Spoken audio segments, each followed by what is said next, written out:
Wabarakatuh. Selamat pagi Bapak Ibu. Waalaikumsalam. Waalaikumsalam warahmatullahi Waalaikumsalam. wabarakatuh. Waalaikumsalam. Hari terakhir pelatihan penyelia halal. Semoga masih semangat ya. Hari terakhir ini Bapak Ibu.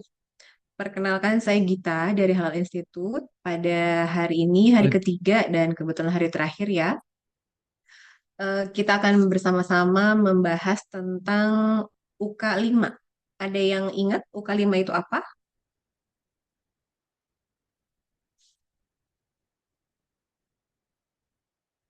Audit internal, Bu. Melakukan audit Audit internal. internal. Ya, audit internal. Terima kasih Ibu. Siapa tadi? Ibu Penelitian.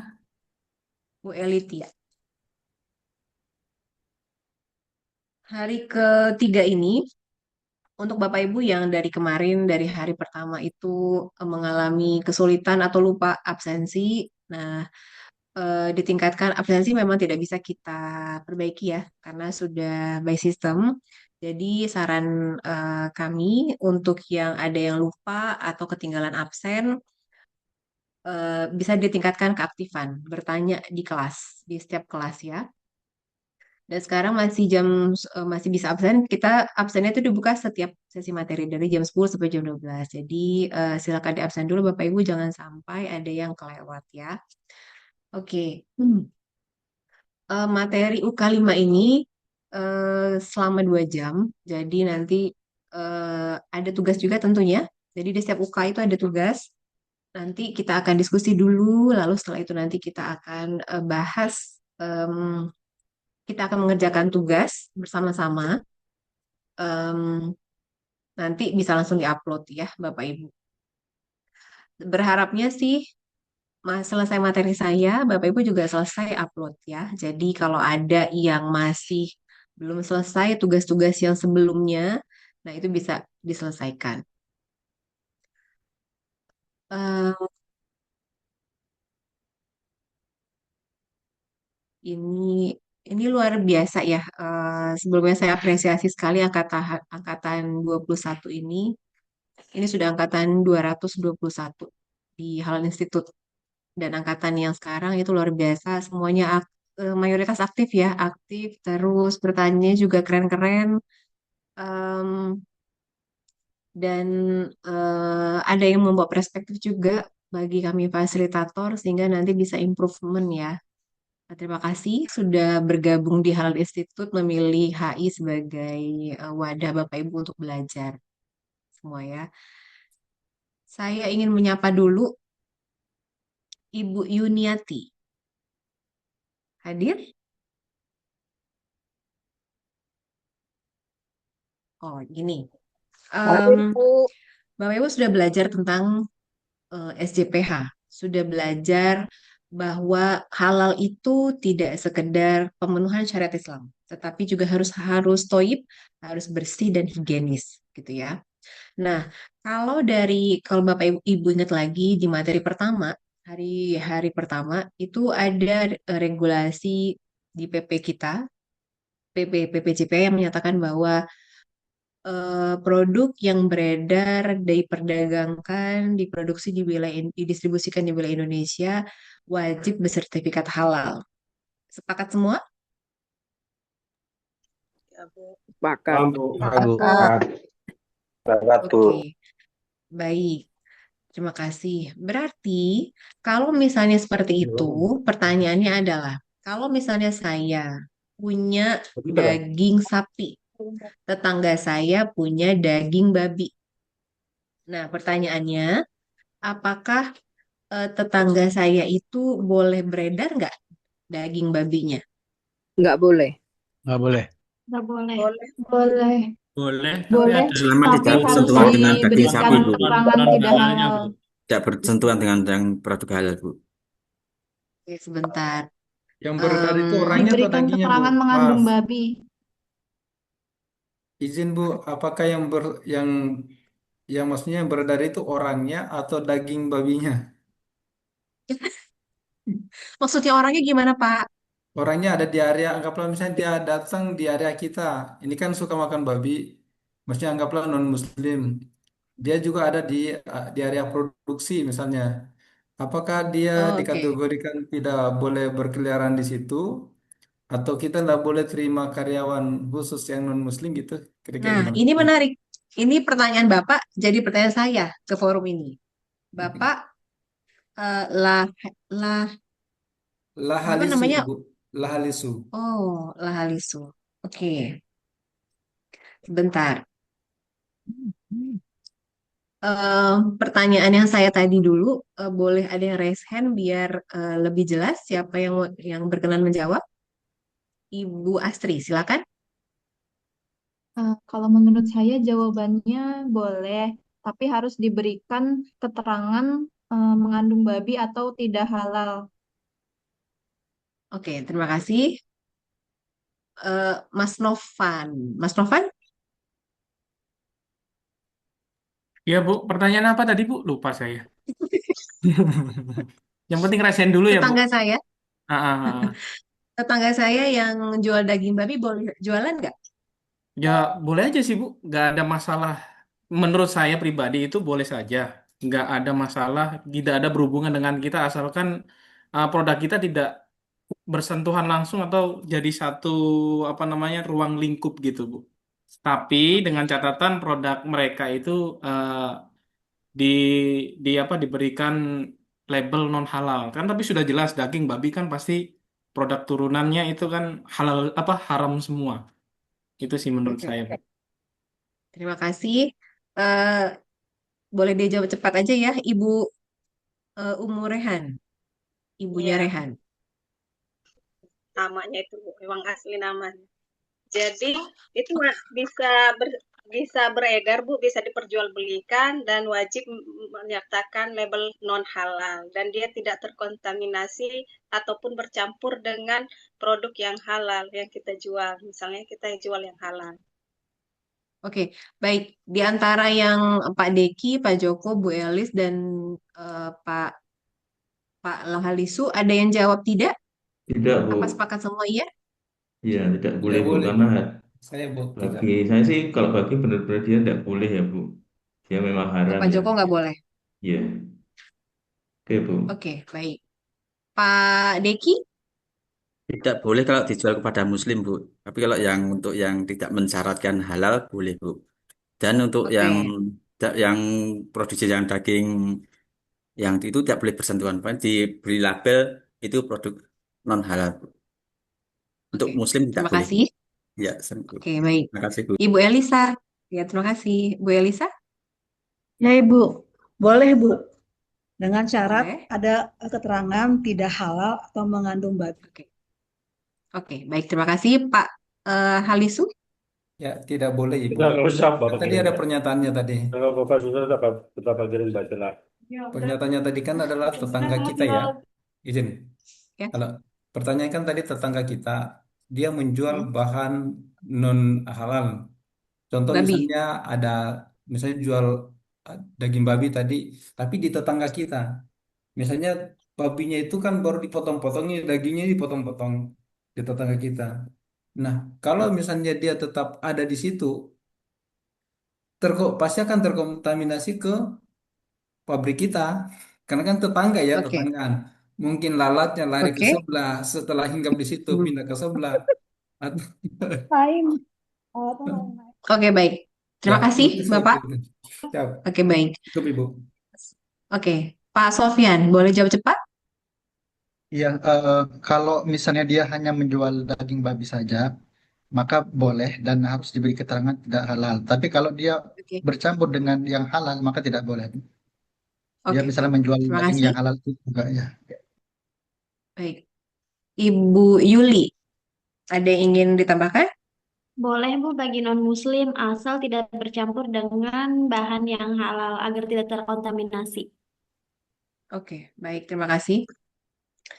Oke, terima kasih sekali Bapak Ibu atas diskusinya.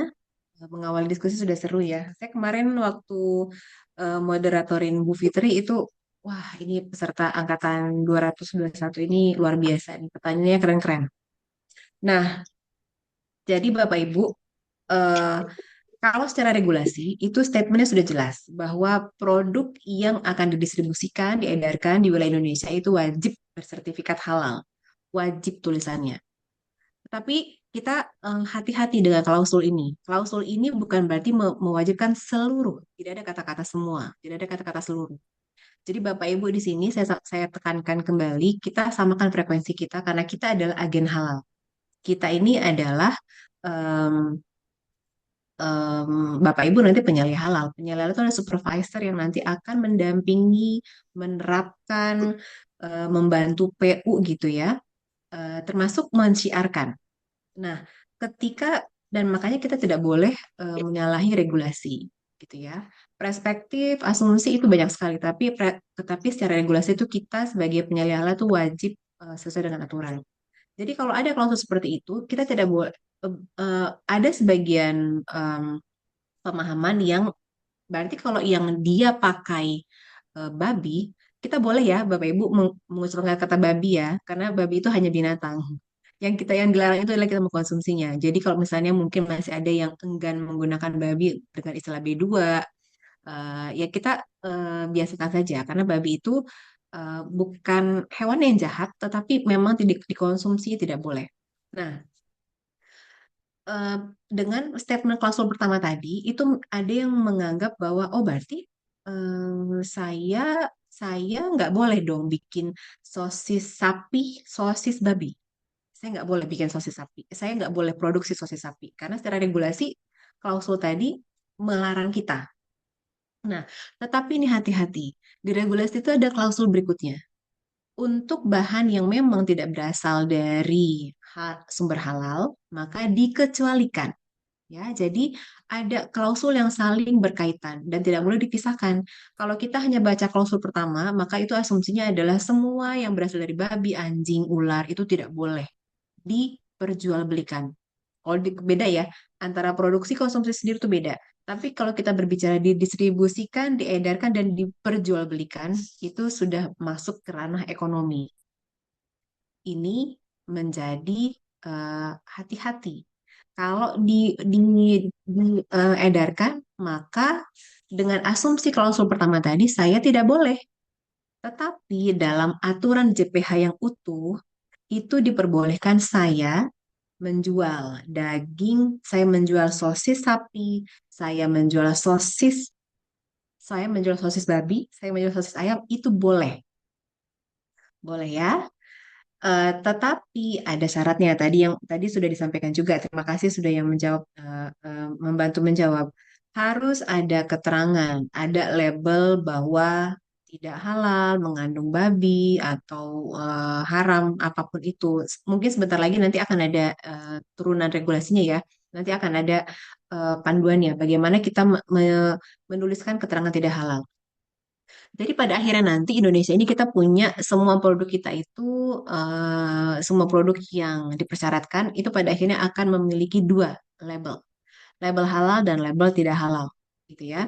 Jadi sekali lagi saya takutnya nanti ada yang miss gitu ya. Saya ulang lagi bahwa eh, produk sem- eh, produk yang akan diperjualbelikan di Indonesia itu yang jika mengandung halal, maka harus bersertifikat halal, harus berlabel halal.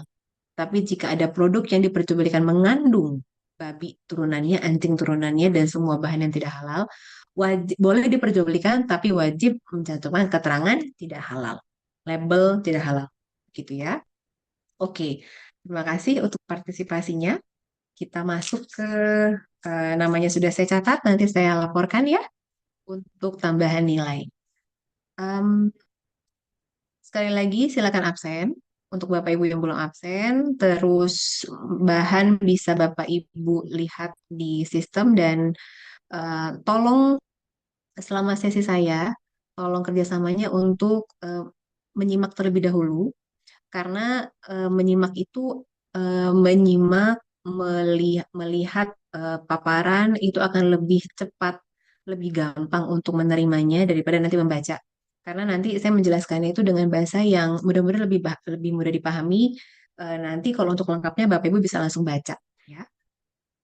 Baik, kalau berbicara tentang audit, mungkin ada sebagian Bapak Ibu yang beranggapan, aduh saya ini calon penyelia, kok saya disuruh jadi auditor internal gitu ya. Saya nggak punya background, saya nggak ikut pelatihan ISO. Karena secara audit untuk manajemen mutu itu ada ISO-nya lagi. Kita harus em, ikut pelatihannya gitu ya. Nah, tapi kalau kok tiba-tiba di sini mau ngebahas audit. Nah, audit dalam SJPH ini memang salah satu syarat wajib kalau kita mau menerapkan SJPH dan mengurus sertifikat halal. Nah, meskipun Bapak Ibu belum ikut pelatihan audit ISO, tapi dalam skema 6 unit kompetensi ini Bapak Ibu kita ajarkan di regulasi ini tuh mengajak Bapak Ibu untuk memahami apa sih yang harus kita audit. Jadi materi UK 5 dan 6 ini adalah salah satu bagian Bapak Ibu memahami teknik audit.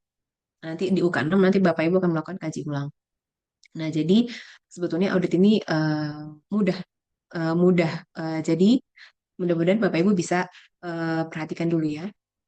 Audit ini Bapak Ibu nanti akan berperan selain sebagai penyelia halal, Bapak Ibu juga akan berperan sebagai auditor internal. Boleh menjadi ketua lead auditor, boleh menjadi anggota. Disesuaikan saja. Ya. Nah, jadi di sini kita itu ketika untuk pemenuhan unit kompetensi ini ada stepnya. Kita rencanakan, lalu kita lakukan, kita laporkan, gitu ya. Merencanakan ini apa aja nih? Kita bikinlah daftar audit, kita bikin checklist, kita bikin jadwal, gitu ya. Metodenya apa? Nanti kita belajar lagi. Terus nanti ketika auditnya itu kita cek kesesuaiannya sesuai atau tidak, gitu ya. Nah, untuk laporan tentunya semua hal yang berkaitan dengan SJPH itu dari UK 1 sampai nanti UK 6 itu Bapak Ibu harus buat laporannya. Harus ada dokumentasi rekaman tertulis ya. Nah, jadi kalau misalnya kita berbicara audit itu kan kita melakukan pemeriksaan sebetulnya. Kita memeriksa itu apa sih dasarnya? Kalau kita meriksa itu misalnya kalau Bapak Ibu em, dalam ISO gitu ya, itu kan ada yang kita periksa itu kesesuaian dengan PM, pedoman mutunya. Nah, kalau di halal ini apa ya? Eh, boleh ada yang bisa bantu? Kita tuh memeriksa panduannya apa? Kelap antara lapangan dengan apa? Menurut Bapak Ibu? Manual SJPH, Bu. SOP. Ya, itu. Siapa yang bertanya sebentar? Saya harus buka ini. Yang bertanya tadi, yang menjawab manual siapa? Saya, Bu. Oh, Pak Hadi. Oke, terima kasih. Tadi yang menjawab SOP siapa? Pak Slamet. Saya, Bu. Artin Oh, berarti. Pak Martin. Baik, terima kasih. Jadi, ketika kita melakukan audit ini, yang kita periksa itu adalah kesesuaian di lapangan dengan panduan kita. Nah, panduan kita ini adalah manual SJPH. Tadi yang Pak Martin sampaikan juga betul sebetulnya, cuman SOP prosedur IK itu ada dalam manual. Jadi manual SJPH ini adalah panduan kita. Di dalamnya tentunya ada SOP, ada prosedur, ada IK, gitu ya. Nah, audit ini sama ya dengan audit mutu wajib dilakukan minimal 1 kali setahun. Tetapi kalau misalnya menurut Bapak Ibu nih, oh produknya banyak nih kompleks, proses pengerjaannya juga banyak nih, banyak outlet yang harus kita periksa, terus ada gudang, tempat produksinya juga banyak misalnya gitu ya.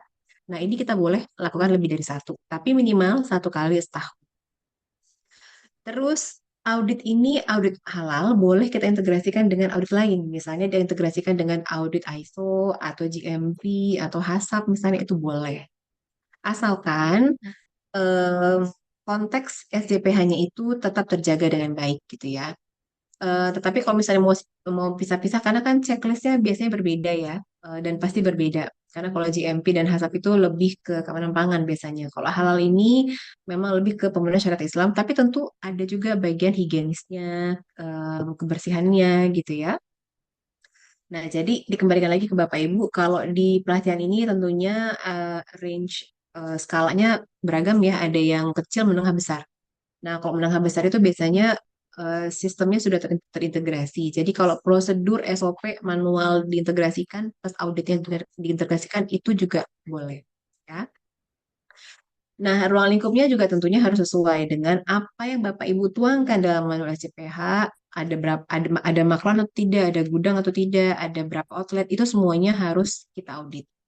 Kalau Bapak Ibu ingat yang Mishu, es krim Mishu itu sempat ada yang kok ini sudah ada SH-nya, outlet ini kok ini belum.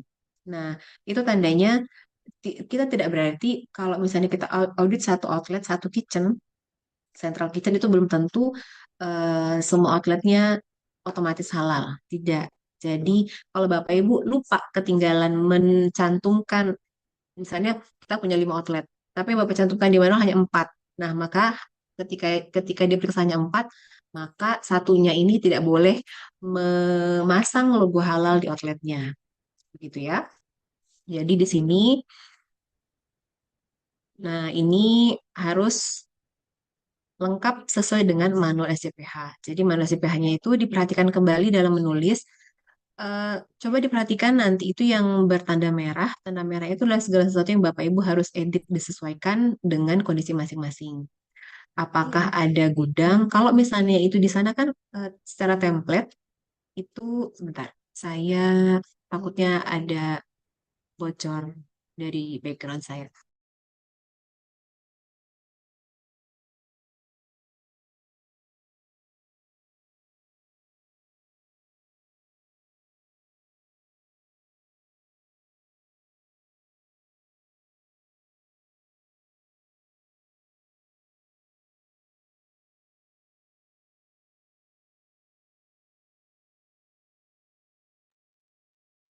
Jadi kalau di dalam manual SCPH itu Bapak Ibu perhatikan ada tulisan berwarna merah. Nah, berwarna merah itu adalah semua yang Bapak Ibu harus periksa kembali. Kalau misalnya di dalam manual itu misalnya tertera di sini ada gudang. Karena itu kan merah, kita template kadang-kadang kan kita em, template itu kadang-kadang kita nggak teliti mana yang harus kita buang. Nah, kalau di sana ternyata Bapak Ibu tuliskan ada maklun, padahal nggak ada maklun. Maklun ini tercantum hanya karena template saja. Nah, nanti akan ditanyakan mana maklunnya ketika audit eksternal. Nah, berarti Bapak Ibu harus ubah lagi mana CPH-nya gitu ya. Terus kalau misalnya ternyata di tulisan template kan banyak seperti ini ya. Nah, kalau misalnya Bapak Ibu hanya buat begini, nggak ada keterangan outletnya, nah ini juga bisa kelewat nanti gitu ya. Nah, jadi ini adalah overview tentang audit internal. Udah banyak yang nanya ya. Sebentar. Ini kalau dari kolom Bapak Ibu nanti boleh di kolom chat juga ya. Em, oke, di kolom chat. Oke. Hmm,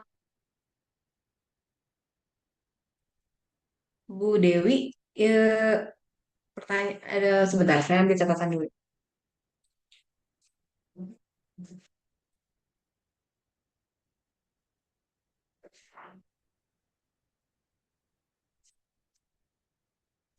Bu Dewi ingin bertanya tentang apa? Boleh singkat saja, karena ini materi kan masih jalan ya.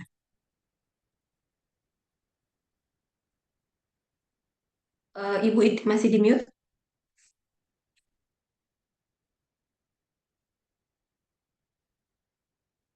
Ya, dia nanya aku, halo, Assalamualaikum. Ya, Bu. Ibu punten mau tanya, Mm-mm.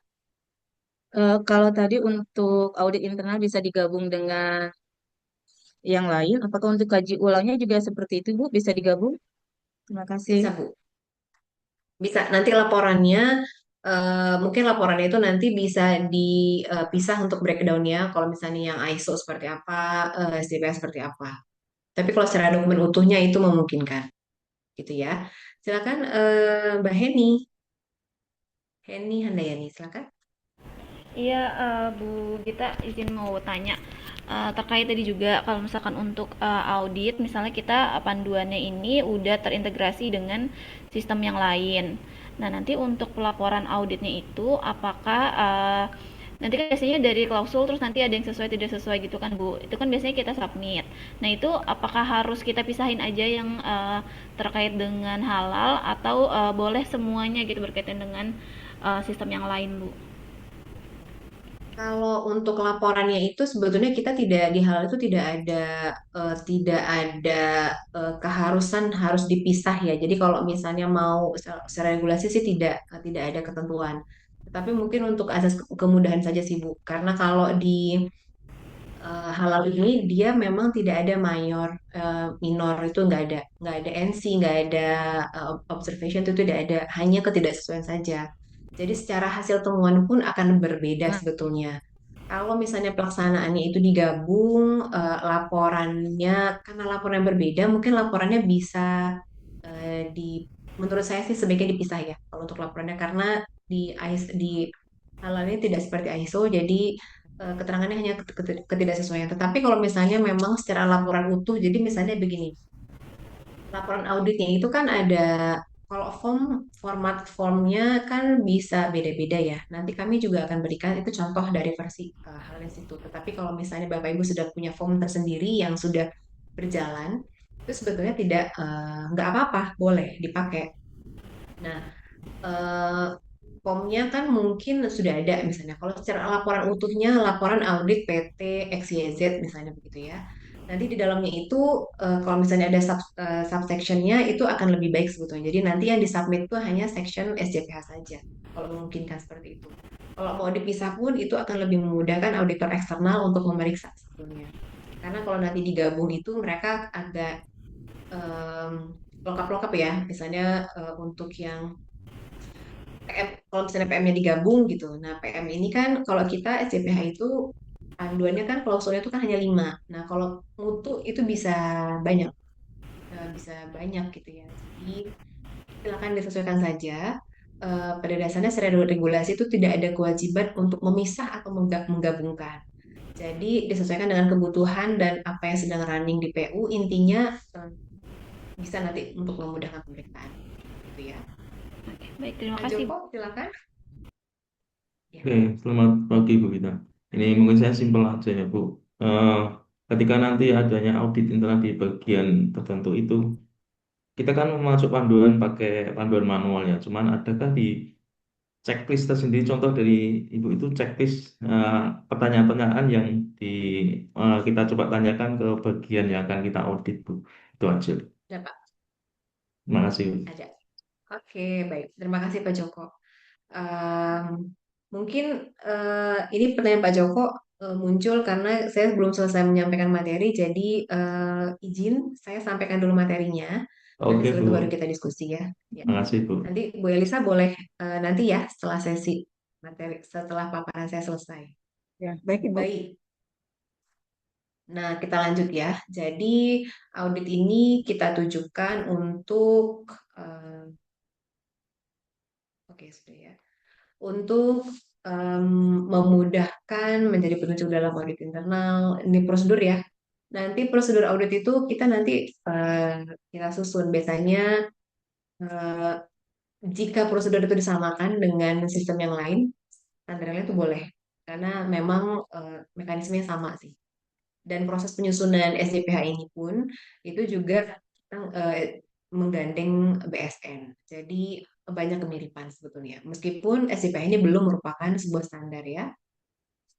Nah, em, jadi nanti prosedur-prosedur ini menjadi dasar kita untuk kita mau pakai metode apa, eh, kita butuh berapa auditor gitu ya, untuk tim, kompetensi seperti apa saja gitu ya.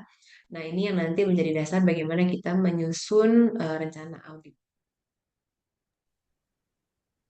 Tentunya tujuannya tadi sudah sedikit kita bahas, tujuannya untuk kita kalau kita mau boleh nanti ya Pak Budi ya, ketika kita ingin tahu nih, apakah kita sudah menerapkan satu sistem SCBA dengan baik apa belum ya? Eh, dari setiap kriteria itu apakah masih ada yang kurang atau ada yang terlewat. Jadi jangan sampai nanti karena kita tidak melakukan audit internal, malah nanti ada temuan ketika audit eksternal sehingga prosesnya akan merubah lagi jauh lebih panjang. Nah, ini bisa kita antisipasi dengan audit internal. Untuk mengetahui kesesuaian, ketidaksesuaian dari persyaratan implementasi SCPH. Terus untuk yang kedua, efektif atau tidak sih terapan kita? Bagaimana sih gitu ya? Kalau misalnya tidak efektif, berarti ada yang harus kita perbaiki, kita improve. Nah, dari audit ini juga menjadi peluang kita untuk ada continuous improvement dan adanya tindakan preventif agar tidak ada potensi kesalahan yang akan terjadi. Ya, nah audit internal ini juga menjadi salah satu syarat untuk mengajukan. Jadi nanti ketika Bapak Ibu melakukan submit ke si halal, nanti dokumen itu sudah pengajuannya, dokumennya sudah sampai ke SCPH, ke LPH dan BPJPH, nanti turun auditor eksternal. Nanti auditornya datang ke Bapak Ibu akan bertanya. Salah satu pertanyaan adalah, sudah pernah melakukan audit internal? Oh, sudah. Oh, boleh lihat hasil laporannya seperti apa. Nanti mereka akan lihat apakah masih ada tindak lanjut, ada yang masih ada open atau tidak gitu ya. Nah, ini makanya dikatakan bahwa audit internal itu sifatnya wajib. Ya. Oh ya, nanti untuk contoh form nanti kita kasih ya, Bapak Ibu. Nah, untuk kalau misalnya skemanya itu reguler, ini semua yang kita periksa itu lengkap 5 kriteria. Tetapi kalau untuk sertifikat itu hanya sampai 2, 3, 4. Kenapa yang satunya enggak? Karena yang satunya ini secara regulasi itu penyalih halal untuk self declare. Karena self declare adalah mikro kecil, maka penyalih halalnya boleh tidak uji kompetensi. Hanya sampai pelatihan saja. Jadi makanya itu tidak menjadi area yang dominan untuk diperiksa. Tapi kalau misalnya kita mau periksa ya boleh-boleh saja, gitu ya. Oke. Nah, sekarang kita masuk ke dalam kompetensi tim. Jadi tim audit itu nanti ada lead auditor dan ada auditor itu sendiri, ada anggotanya. Berapa jumlahnya itu tergantung nanti berapa ruang lingkup. Misalnya yang akan kita ruang lingkupnya itu misalnya dalam satu perusahaan itu dia punya banyak jenis makanan. Ada misalnya makanan contohnya ada roti, ada kue basah, ada cake, ada cookies. Nah, itu kan biasanya prosesnya kan berbeda-beda ya. Eh, Diagram alurnya beda-beda. Terus bisa jadi nanti itu misalnya secara ruang lingkup dia punya outletnya 5. Nah, karena kita mau bikin rentang audit itu kita hanya pengennya cuma seminggu, berarti kita harus hitung berapa tim yang akan kita turunkan. Misalnya untuk satu outlet cukup satu misalnya gitu ya, atau satu outlet 2 biar dalam satu hari itu eh, bisa parsial eh, proses auditnya. Nah itu nanti makanya kenapa ruang lingkup SCPH ini menjadi dasar kita untuk menentukan berapa orang yang akan kita ajak untuk menjadi eh, anggota tim, gitu ya. Nah, tentunya semua anggotanya ini harus mereka punya pengetahuan tentang area dan proses yang akan mereka audit, terus mereka juga paham tentang bagaimana teknik audit gitu ya. Mereka juga punya karakteristik yang sesuai, terus dan sifatnya adalah harus independen. Nah, maksudnya independen itu adalah sebelumnya di materi UK 1 Bapak Ibu yang ingin izin ke toilet nggak apa-apa, dipersilakan tidak usah menulis di kolom chat. It's okay. Terus kalau Bapak Ibu ada yang sambil minum, sambil ngemil, juga diperbolehkan ya. Jadi kita tetap bisa fokus. Nah, independen ini, jadi kalau misalnya Bapak Ibu ingat di materi UK1 kan ada tim manajemen halal. Nah, saya contohkan nih, tim manajemen halal itu em, terdiri dari beberapa orang gitu ya. Contohnya, contohnya di sini Pak Sulisman ini adalah saya penyalih halal. Pak Sulisman ini adalah PIC di tim manajemen halal itu. Pak Sulisman ini jadi PIC bagian produksi. Pak Randy PIC bagian distribusi. Pak Budi PIC bagian logistik. Bagian logistik misalnya. Nah, semua anggota tim ini nanti akan bertugas. Jadi tim manajemen halal ini contoh ya, contoh pemilihan, nggak harus sama. Jadi semua tim manajemen halal ini saya ajak untuk menjadi tim auditor. Nah, tapi karena Pak Sulisman ini adalah PIC bagian produksi, Pak Sulisman tidak boleh mengaudit di bagian sendiri. Pak Sulisman harus mengaudit bagiannya Pak Randy, bagian apa tadi ya Pak? Logistik, distribusi. Jadi harus harus hilang. Intinya, kalau kita adalah PIC atau kalau kita bekerja di bagian tertentu, di divisi tertentu, kita tidak boleh menjadi auditor di divisi kita. Kita harus menjadi auditor di divisi yang lain. Itu yang namanya disebut independen. Gitu ya. Jadi nanti Bapak Ibu ketika menjadi lead auditor, Bapak Ibu cocokologinya, nah itu harus silang ya. Oke. Nah, terus nanti kalau misalnya tim saya itu nggak bisa nih melakukan audit. Nah, itu tugasnya penyelia. Jadi ketika tim manajemen halal dibentuk, penyelia itu harus wajib memberikan halal awareness. Termasuk sampai ke dalam teknik auditnya kepada semua tim manajemen halal. Kalau misalnya Bapak Ibu sebagai penyelia nih, kayaknya kalau saya masih kurang pede nih gitu ya. Tim manajemen halalnya kita ikutin aja deh ke pelatihan penyelia halal, itu boleh juga. Jadi penyelia halal itu dalam satu perusahaan itu boleh lebih dari satu, betulnya ya. Nah, ini tahapannya. Dan jadi dalam tahapan audit itu perencanaan itu masuk ke dalam kesiapan auditor, membuat rencana atau jadwal, terus menyusun tugas tanggung jawab, membuat checklist yang tadi ditanyakan. Nah, ini adalah masuk dalam perencanaan audit. Nah, ini melaksanakan audit. Ya. Nah, di sini kita harus tahu dulu tujuan auditnya apa, ruang lingkupnya seperti apa. Terus kita juga bisa mungkin mencari-cari dulu informasi atau kita sebelum audit yang dilaksanakan kita boleh minta, boleh dong ada SOP prosedur nggak yang bisa kita baca dulu, nah itu juga boleh. Gitu ya. Jadi kita bisa punya pemahaman. Terus membuat rencananya, terus membuat format laporan. Nah, ini tadi informasi awalnya yang bisa dari flowchart, prosedur, atau diskusi manajemen, observasi singkat gitu ya. Ataupun dari catatan audit sebelumnya kalau sudah ada. Kalau belum berarti Bapak Ibu nanti akan menerapkan standar baru untuk audit di tempat Bapak Ibu. Nah, jadi kalau misalnya kita punya ketua dan kita punya tim, beda ya tugas tanggung jawabnya. Kalau ketua ini dia yang bikin program, dia yang menentukan kita butuh berapa nih sumber daya, kita butuh berapa tim, berapa orang. Terus dia melakukan opening meeting, melakukan closing meeting nanti, terus ikut melakukan audit juga, terus membuat kesimpulan dan laporan. Nah, kalau kesimpulan sama laporan ini itu laporan ini dikerjakan bersama-sama dengan auditor ya.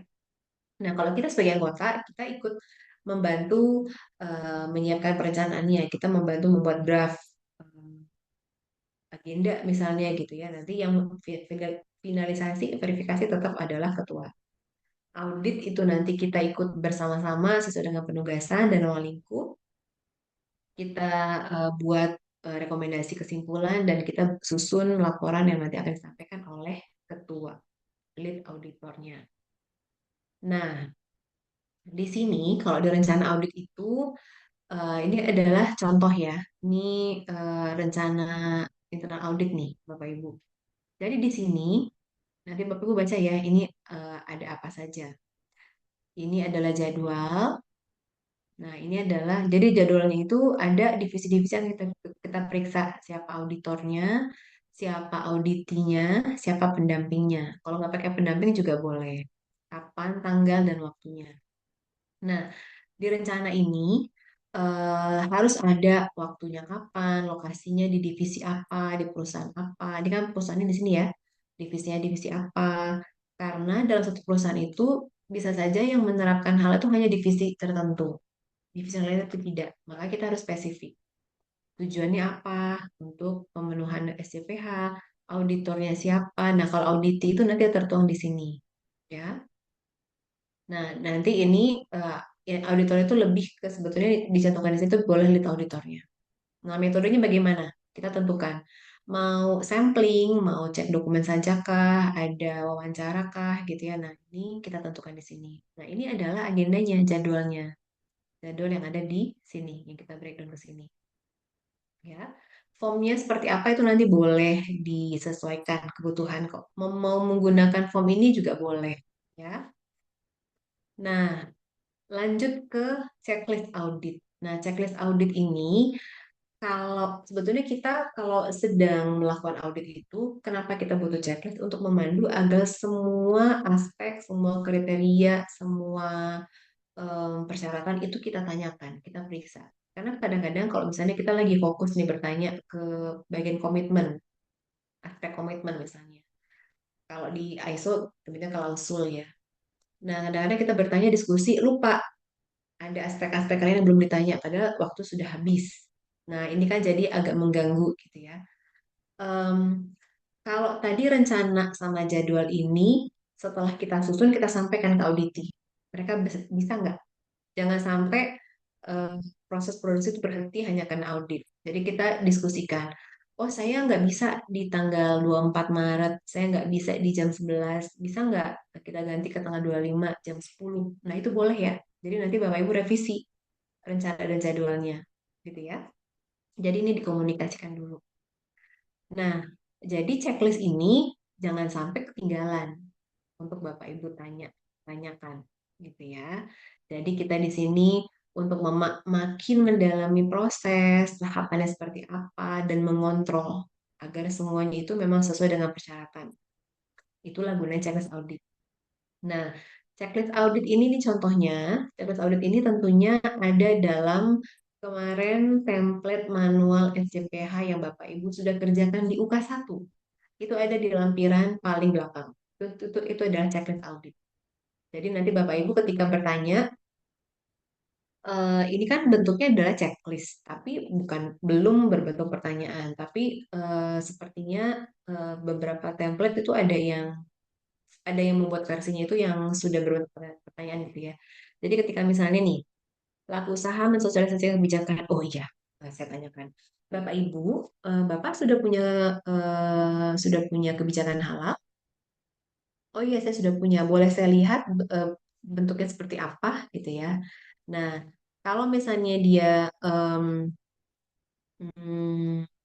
misalnya punya nih, oh iya itu saya pajang dalam bentuk poster di ruang produksi. Berarti nanti tulisnya checklist. Apakah kebijakan ini sudah disosialisasikan? Nah, ini dia bilang sudah. Nah, berarti kan kalau sudah bisa centang iya. Tapi ditulis di sini catatannya seperti apa, buktinya apa. Oh, ternyata mereka si PU-nya bisa auditinya bisa menunjukkan bukti sosialisasinya bentuk foto misalnya atau notulensi kehadiran atau eh, video Zoom meetingnya misalnya begitu ya. Nah, ini dicatatkan. Jadi sebaiknya untuk setiap item checklist ini ada keterangannya pemenuhannya dalam bentuk apa dan tidaknya seperti apa. Kalau tidak relevan itu biasanya begini. Contohnya, kalau ada pertanyaan tentang penyembelihan, kita nggak punya penyembelihan, maka ditulis tidak relevan. Begitu ya. Oke, nah pada saat audit, nah ini em, kita bisa eh, opening meeting itu kan nanti kita bersama tim kita berhadapan dengan tim auditi. Jadi perkenalkan, saya Gita. Saya adalah lead auditor yang akan melakukan audit internal di divisi di PT XYZ ini yang akan berlangsung selama 2 hari ke depan. Berikut adalah jadwalnya dan ini adalah tim auditor saya. Diperkenalkan timnya. Nanti Bapak A akan mengaudit di divisi produksi, Bapak B akan mengaudit di divisi distribusi, misalnya gitu ya. Audit ini ditujukan untuk pemenuhan perusahaan kita dalam pemenuhan sertifikat halal. Sehingga ruang lingkup yang akan kami audit itu adalah ICD. Selama proses audit kami harapkan semua pertanyaan dapat dijawab dengan baik dan semua metode yang akan kami lakukan adalah observasi, wawancara, dan pengecekan dokumen dan pengecekan lapangan. Untuk pertanyaan yang dilontarkan oleh tim auditor yang tidak berhubungan dengan ruang lingkup itu boleh tidak dijawab. Tetapi untuk semua pertanyaan yang berkaitan dengan SCPH, dengan ruang lingkup itu tolong dikomunikasikan dengan baik. Nah, itu adalah opening meeting.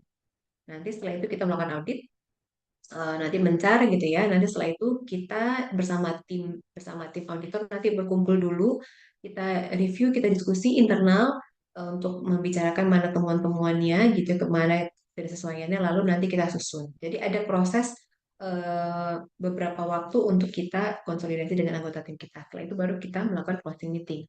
Di closing meeting itu, nah, terima kasih kami sudah melakukan audit selama 2 hari ini. Dan terima kasih atas kerjasama dan kooperatifnya. Berikut adalah temuan yang kami dapatkan selama 2 hari ini. Berikut adalah hasil ketidaksesuaiannya. Tapi disampaikan juga kesesuaian itu apa saja. Jadi mereka juga diapresiasi gitu ya. Masing-masing divisi itu diapresiasi bahwa mereka sudah menerapkan dengan baik. Nah, nanti ketidaksesuaian itu dikonfirmasikan. Ya, nah ini di sini.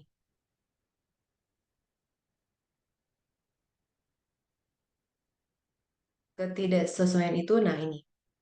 Jadi ketidaksesuaian itu, ini adalah ketidaksesuaian yang kami temukan.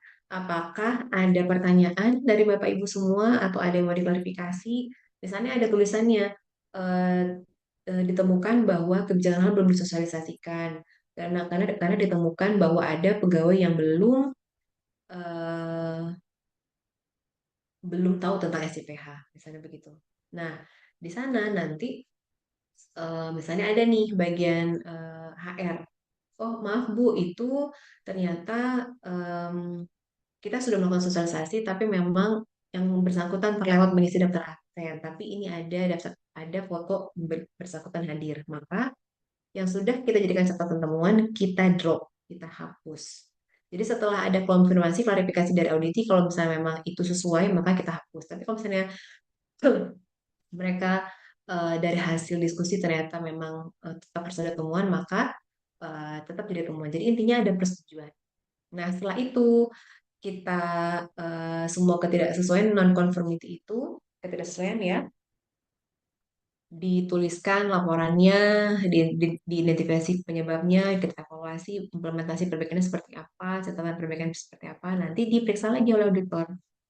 Kalau sudah sesuai, baru kita close. Tapi kalau misalnya tidak sesuai, masih tetap statusnya open, ya. Oke. Jadi ini nanti silakan dibaca ya. Jadi sesuai atau tidak sesuai itu hanya berdasarkan klausul atau kriteria SCPH. Kriteria pertama komitmen tanggung jawab, kedua bahan, 3 proses, 4 produk, yang kelima adalah evaluasi. Jadi semuanya itu hanya sesuai dengan kriteria SCPH yang 5. Gitu ya. Kadang-kadang kita kalau misalnya mau sampling produk itu juga boleh, bisa random, bisa kita memang sudah targetin berdasarkan observasi sebelumnya gitu ya, atau berdasarkan laporan, nah itu juga bisa.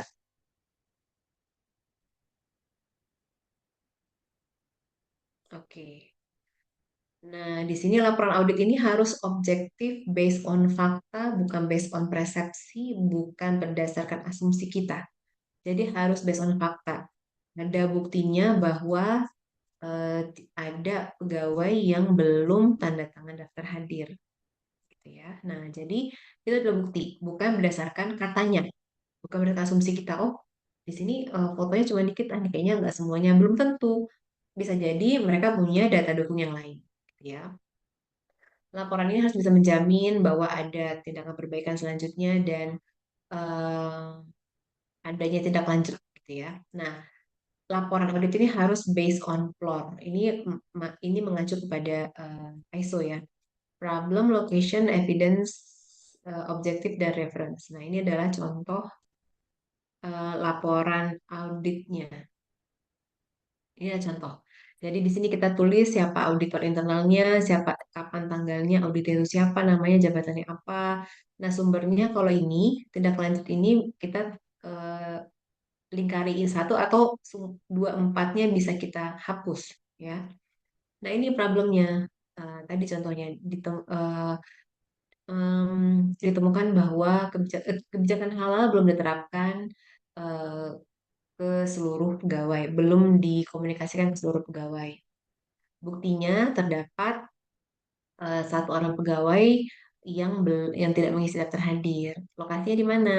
Di eh, di kita menemukannya misalnya kita pas konfirmasi itu pegawai itu misalnya ke bagian gudang.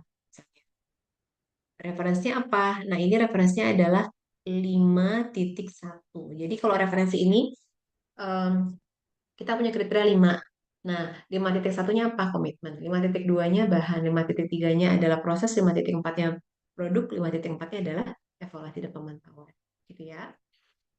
Nah, oke. Materinya sudah selesai. Cukup 1 jam. 1 jam. 1 jamnya nanti kita akan sambil sambil mengerjakan masih boleh sambil diskusi ya Bapak Ibu. Em, oke, silahkan untuk yang bertanya tadi mulainya dari mana ya tadi? Saya dari Pak Arya silakan. Bu, mohon maaf, mohon izin. Mungkin tadi yang tanya Pak Wendy sama Bu Rizkia dulu, Bu. Tadi. Oke, oke baik. Pak Wendy silakan. Ya, makasih Pak, Bu. Ya, saya mau tanya dua pertanyaan, Bu. Yang pertama tadi, mohon maaf kalau kelewat, itu tadi sudah dijelaskan belum Bu ya soal syarat jadi untuk jadi auditor internal? Maksudnya apakah perlu penunjuk SK penunjukan atau mengikuti training apa gitu Bu? Lalu yang kedua, Oh ya, untuk poin-poin checklist itu kita mengacunya ke manual atau ada dokumen induknya ya? Kalau seperti di ISO kan ada manual ISO-nya tuh. Kalau untuk manual halal ini kan kita buat bebas sendiri itu ya. Maksudnya ada template-nya. Tapi untuk yang form checklist audit ini, yang tadi ya poin-poin di kriteria checklist, kan ada rincian poin-poinnya itu Bu. Nah itu apakah sudah baku atau bisa kita sesuaikan ya? Itu aja sih Bu. Ya. baik. Sebentar ini biasanya kalau materi saya kalau materi UK 5 ini biasanya tuh jarang banyak yang bertanya. Paling cuma satu dua. Ini kok banyak ya. Saya hold dulu. Bapak Ibu yang raise hand itu jangan saya hold sebentar. Saya share dulu Mbak tugas ya. Karena biar sambil ada yang mengerjakan sambil diskusi. Punten sebentar ya. Jadi em, tugasnya sebentar. Udah di share belum ya? Sebentar.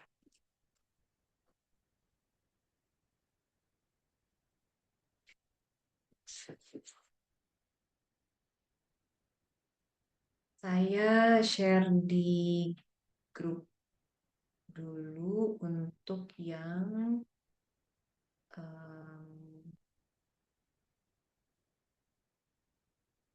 LK 5.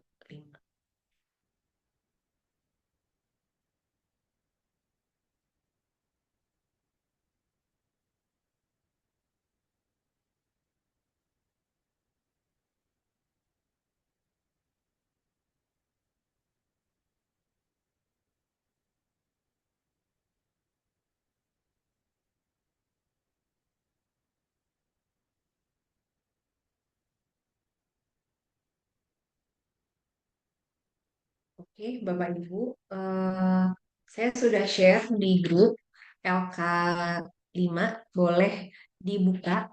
Saya juga sambil buka.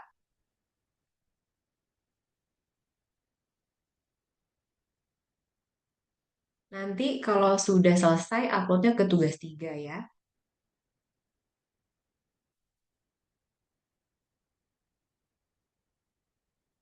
Jadi yang tugas yang studi kasus ini berlaku nanti untuk tugas 3 semua, LK5 dan LK6. Nah, ini ya. Ini formnya. eh, Formnya ya. Yang kita isi sekarang hanya yang kuning saja, ya. Jadi ini nanti untuk form yang ini semuanya adalah untuk FK56. Jadi nanti berlanjut nanti ketika Bapak Ibu nanti siang bersama bayi itu nanti juga tetap pakai form yang ini, tetapi nanti em, lanjut mengerjakan yang hijau. Nah, ini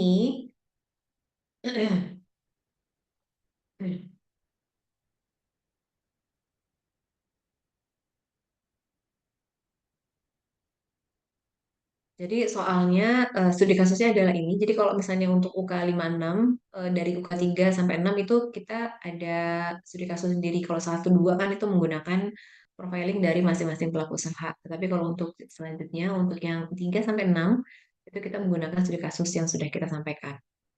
Nah, jadi di sini Bapak Ibu silahkan dibaca studi kasusnya.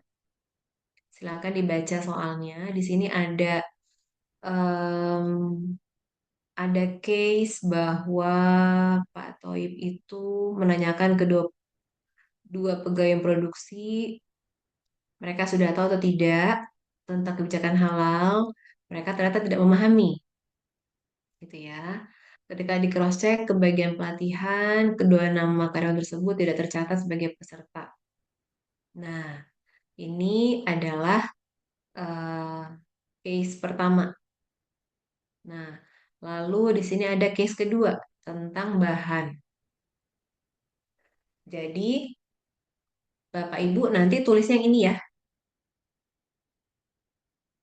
karena tugasnya cuma satu. Nah, yang ini kita contohkan, kita buat bersama-sama. Ya. Jadi di sini em, PT Sehat Ayu Kosmetik, Pak Toibnya sebagai penyalin halal dan sekaligus sebagai auditor internal melakukan audit internal tanggal 28 Maret 2025. Ya, tanggalnya 28 Maret. Eh,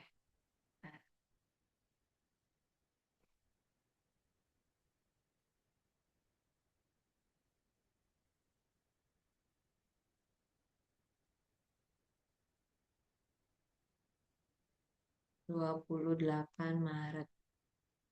Auditor internalnya adalah Pak Toib.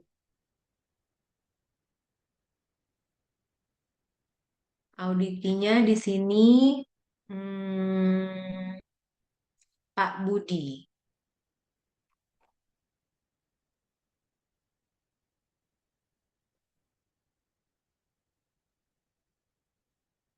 Sumbernya adalah audit internal. Misalnya saya hapus.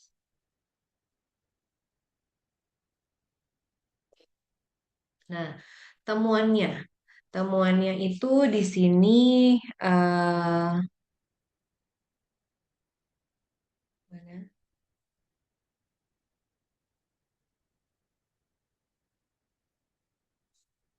Ya.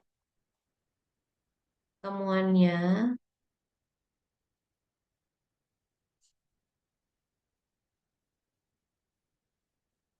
terdapat, duh, ditemukan ada 2 orang pekerja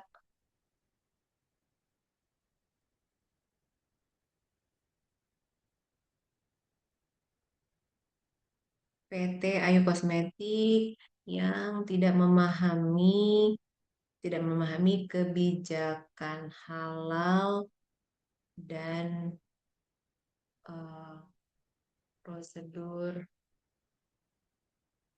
penerapan SCPH yang sedang dijalankan perusahaan. Buktinya apa? Nah, buktinya Em,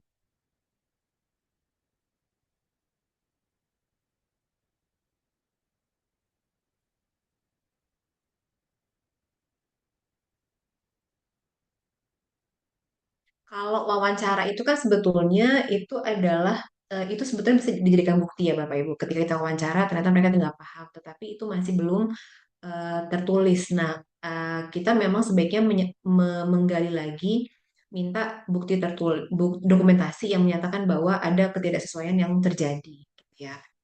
Jadi sebetulnya ketika kita observasi wawancara ditemukan itu bisa dijadikan temuan, ya.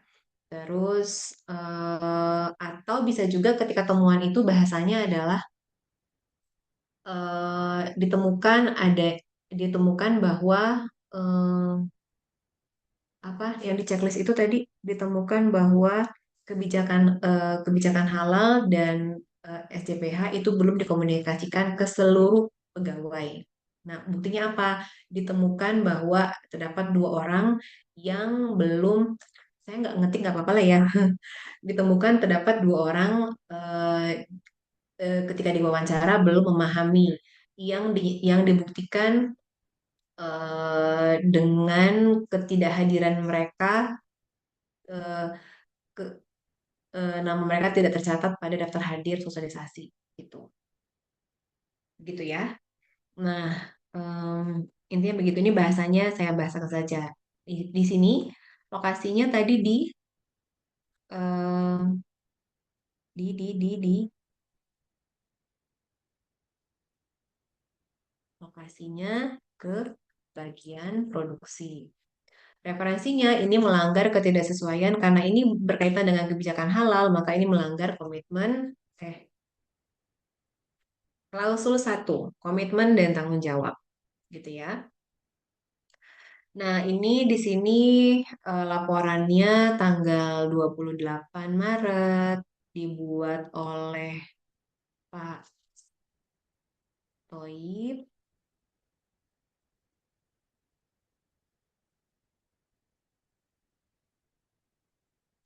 Pak Toib di sini.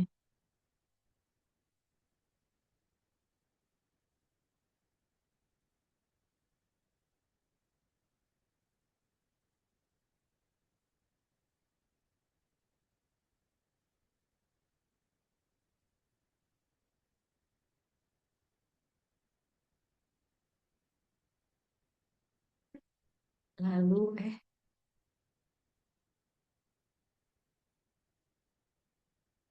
terus di sini diterima oleh PIC namanya Pak.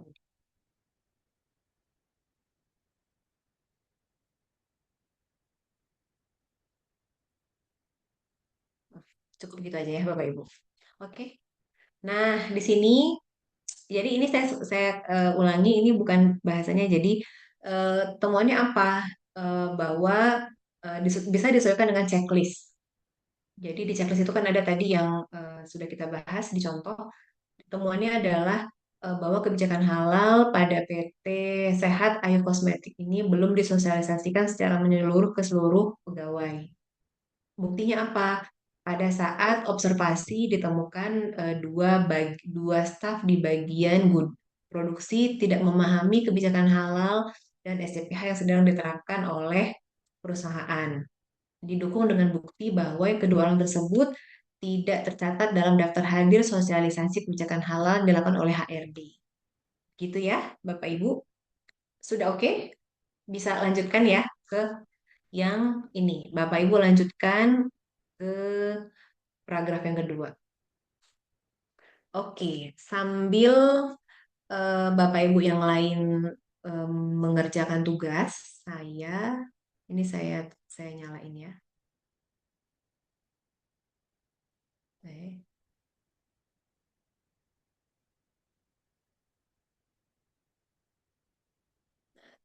Sambil Bapak Ibu mengerjakan tugas, nanti kalau bisa nanti langsung diupload ke tiga, tugas tiga ya, tugas tiga. Jadi meringankan beban Bapak Ibu untuk menyelesaikan tugas yang lain. Saya menjawab pertanyaan Pak Wendy. Jadi kalau syarat auditor ini sebetulnya tadi sudah ada di paparan materi, mungkin nanti bisa dilihat lagi. Sebetulnya tidak ada persyaratan khusus, yang penting mereka ini paham bagaimana teknik audit, bagaimana apa saja nanti yang akan prosesnya seperti apa gitu ya. Terus mereka juga memahami tentang halal. Makanya kenapa sebaiknya itu yang dijadikan tim auditor ini adalah memang tim manajemen halal karena mereka yang sudah kita bekali. Karena tim manajemen halal itu adalah orang-orang yang membantu kita untuk menerapkan si halal, SJPH, berarti termasuk melakukan audit. Kalau misalnya mereka sebetulnya tidak perlu mereka itu ikut pelatihan ya. Yang penting kita sebagai penyelenggara itu harus harus mem- mem- apa namanya ya, ngajarin dulu sih sebetulnya. Syukur-syukur memang ada di perusahaan misalnya agak fleksibel ikut auditor internal, terus nanti semua semua manajemen halalnya ikut ikut serta dalam proses pelatihan penyaliah halal gitu itu juga boleh. Jadi kenapa ketika sosialisasi kebijakan halal itu sebaiknya itu bentuknya adalah halal awareness yang diberikan kepada eh, pertama itu versi makronya kepada seluruh pegawai, tapi nanti versi teknisnya itu khusus diberikan kepada manajemen halalnya sehingga ketika nanti kita melakukan audit, mereka sudah paham bagaimana caranya. Nah, untuk checklist ini sebetulnya checklist yang ada di template yang di lampiran 20 berapa ya? Saya lupa ya, tapi itu ada baik ada checklist tulisan di atasnya laporan audit. Itu adalah checklist yang sudah dibuatkan oleh BPJPH berdasarkan SJPH. Kita tinggal pakai sebetulnya. Jadi kita tidak perlu membuat lagi checklist baru, bisa langsung menggunakan itu dan itu sudah didasarkan kepada seluruh seluruh kriteria JPH secara utuh. Jadi itu sudah didasarkan pada regulasi JPH. Begitu ya, Pak Wendy. Oke, berarti Lanjut, berarti nggak ada kewajiban, maksudnya nanti saat audit eksternal ditanyakan ini yang tim auditor internalnya apakah ada bukti sudah pernah di training oh tentang SJPH atau bagaimana gitu Bu, ya? nggak ada. Yang mereka tanyakan itu hanya sudah audit internal atau belum, karena secara regulasi itu tidak ada kewajiban juga. Oke, baik Bu, terima kasih Bu. Jelas Bu. Oke, sama-sama. Tadi lanjut ke Ibu Rizkia ya.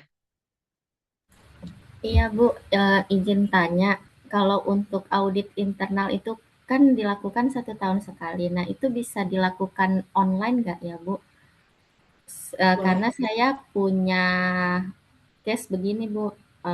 Ada supplier kita, katakanlah di Jepang gitu kan. Mereka ingin mengurus sertifikasi halal BPJPH. Nah, tetapi mereka nggak punya, mereka ada tim halal tersendiri gitu Bu, yang paham akan halal itu apa dan lain-lain, mereka paham gitu. Tetapi kendalanya adalah tidak ada yang beragama Islam. Nah, jadi dari mereka minta tolong ke distributornya yang di Indonesia untuk ada satu orang yang jadi penyelia halal.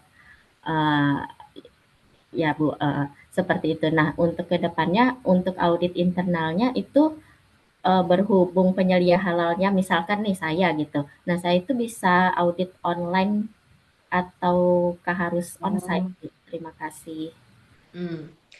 Kalau dari sisi aturan itu tidak ada kewajiban harus online atau onsite. Ya online atau onsite. Jadi sebetulnya memang dimungkinkan sepanjang semua yang agak susah itu triknya tuh bagian produksi, bagian PPH tuh Bu, yang klausul 3. Karena PPH itu kita ngecek bagaimana proses pengirimannya, pengepakannya, penyimpanannya, nyimpannya itu dipisah atau tidak, bagi produksinya bagaimana, higienis atau apa gitu ya, ada kontaminasi dan najis atau tidak, itu agak sulit sepertinya kalau kita online.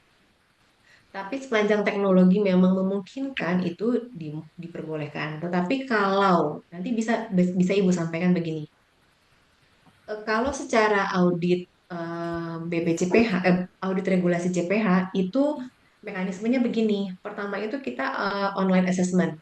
Jadi on desk evaluation namanya.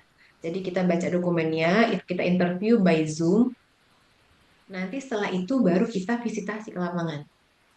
Jadi ada visitasinya. Jadi kalau secara audit eksternal saja mereka melakukan tetap visitasi karena eh, halal ini kan bersentuhan dengan proses yang kalau bahan kita bisa cek, komitmen kita bisa oke lah, oh komitmen kita bisa interview. Kalau produk itu critical point itu adalah bagaimana proses produk halalnya, lalu bahan itu disimpan seperti apa. Nah, sepertinya agak susah kalau kita hanya based on online ya Bu. Tapi kalau combine itu memungkinkan sekali dan memang itu yang kita jalankan. Jadi nanti Ibu bisa sampaikan kalau secara regulasi proses audit eksternal pun itu dilakukan secara bertahap. Ada online, ada desk evaluation dan ada on-site assessment begitu. Hmm. Nanti biar mereka ada pertimbangan. Kecuali nanti em, penyelia halal di Jepang itu udah sebetulnya udah lumayan sih Bu. Jepang itu termasuk salah satu negara yang mereka punya komunitas Islam dan mereka ada masyarakat halal juga di sana. Sepertinya sih memungkinkan untuk mereka ada jadi ibu didampingin sama penyelia halal di sana. Jadi kalau punya dua tuh kan lebih enak. Jadi ibu yang bagian online-nya, nanti yang di sana ada yang bagian on-site assessment gitu ya. Oke. Saya lanjut ke mana dulu ini ya? Di tampilan saya ini Mungkin yang Ibu maksud Bu, eh, gimana? Bu, izin tanya lagi Bu. Ya, gimana? Iya, tadi kan Ibu bilang kemungkinan ada penyelia halal yang di Jepang gitu kan Bu. Nah masalahnya eh, untuk yang penyelia halal di Jepang ini ya terkendala ini Bu kayak agama gitu, agamanya bukan Islam, tapi secara keseluruhan mereka paham paham Kalau halal. Nah bukan mungkin Muslim, uh-uh, kalau bukan Muslim itu nggak bisa disebut penyelia halal karena iya syarat penyelia halal pertama adalah Muslim. Mungkin mereka mungkin supervisor aja sih Bu. Tapi kalau yang namanya penyelia em, kayaknya pasti harus Muslim.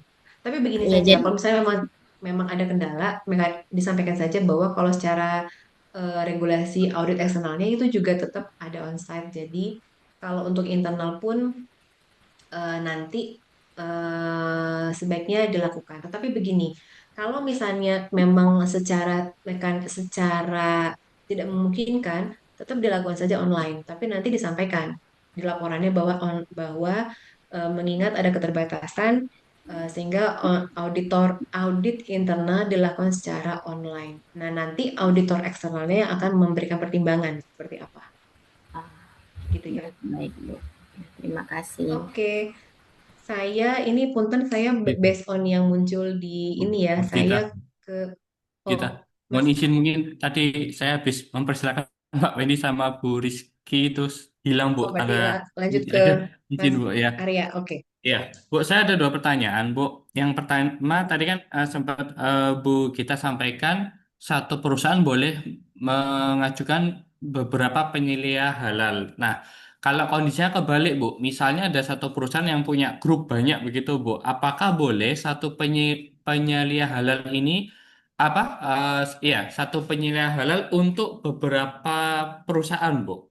Itu, Bu. Pertama, Oh, yang kedua, bagaimana jika yang diaudit itu yang diaudit itu ternyata memang hanya satu divisi, Bu. Misalnya kan kalau di tempat kami yang akan diaudit itu di warehouse. Kebetulan penyelia halalnya itu kepala warehouse-nya, Bu, yang didaftarkan kemarin, Bu, gitu. Nah, dalam konteks ini nanti yang akan mengaudit itu berarti apakah dari fungsi lain dan penyelia halal ini tidak boleh terlibat atau seperti apa, Bu? Itu, Bu. oke. Terima Jadi kasih, Bu. ya terima kasih Pak Arya pertanyaannya. Keren-keren ya ini.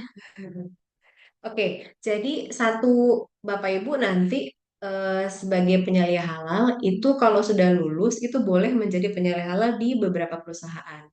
Sekarang itu belum ada regulasinya. Eh, Melekat satu. Jadi misalnya Pak Arya ini melekat di perusahaan perusahaan A misalnya gitu ya. Kalau sekarang karena regulasi belum ada, itu masih bisa Pak Arya itu bekerja di perusahaan A, B, dan C. Sepanjang domisilinya itu masih sama dengan Pak Arya, karena ini adalah rekomendasi ya, tidak boleh lintas domisili daerah karena menyulitkan nanti untuk koordinasi. Karena penyelenggaraan itu harus bisa dipanggil sewaktu-waktu. Jadi kalau untuk lintas perusahaan saja boleh, berarti dalam satu perusahaan dengan beberapa grup, beberapa sister company itu juga diperbolehkan sebetulnya. Ya. Lalu kalau misalnya nanti penyelehalannya itu hanya bagian adalah penyelehalannya adalah kepala gudang, berarti dia tidak boleh menjadi auditor, tapi nanti dia bisa menjadi auditi atau menjadi pendamping. Jadi nanti auditinya adalah stafnya beliau, nanti auditornya adalah kalau Bapak kan mungkin kalau cabangnya udah banyak, berarti sudah perusahaan besar ya, berarti harusnya ada bagian QC, bisa bagian QC tapi nanti bagian QC itu harus harus paham dulu tentang SCPH dan diserahkan saja checklist. Biasanya sih kalau misalnya orang yang sudah biasa melakukan audit itu mereka dikasih checklist tuh sudah run well biasanya. Baik, Bu. Terima kasih, Bu. Jelas, Bu. Baik, saya lanjut ke Bapak Novan. Baik, Bu. Silakan. Terima kasih sebelumnya. Berhubungan dengan audit internal ini, Bu. Jadi, kita kan sudah menyusun dokumen SJPH. Untuk audit sendiri itu kan mengkerucut prosedurnya sesuai dengan SJPH yang sudah ditentukan oleh perusahaan. Kemudian untuk auditornya sendiri itu kan bisa dari tim manajemen halalnya ya, Bu. Iya, Jadi bisa ya. Karena kan kita sudah bisa. kita sebagai penyelia sudah memberikan halal awareness, kemudian memberikan materi-materi semuanya itu bisa dengan catatan ketika melakukan audit dilarang untuk mengaudit pada posisi posisi sama sesuai dengan tim manajemen halalnya itu. Misalkan saya menunjukkan tim manajemen halalnya ada yang dari PPIC, kemudian ada yang dari distribusi, ada yang dari gudang, itu cross cross semua, Bu ya. Iya, yang penting semuanya tidak boleh Berhubungan sesuai dengan departemen memeriksa diri masing-masing, sendiri gitu. divisi masing-masing. Oh, oke. Tapi kan sebetulnya kalau kita sudah mengesahkan SK tim manajemen halal, itu kan harusnya sudah berkomitmen penuh menjalankan sistem jaminan produk halal ini. Tetap Betul. tidak boleh, Bu ya. Harus independen. Jadi mereka ini tim ini Mengaudit menerap posisi divisi masing-masing. Karena kan ya, yang tahu celah dari titik kritisnya itu kan mereka sendiri. Kalau ketika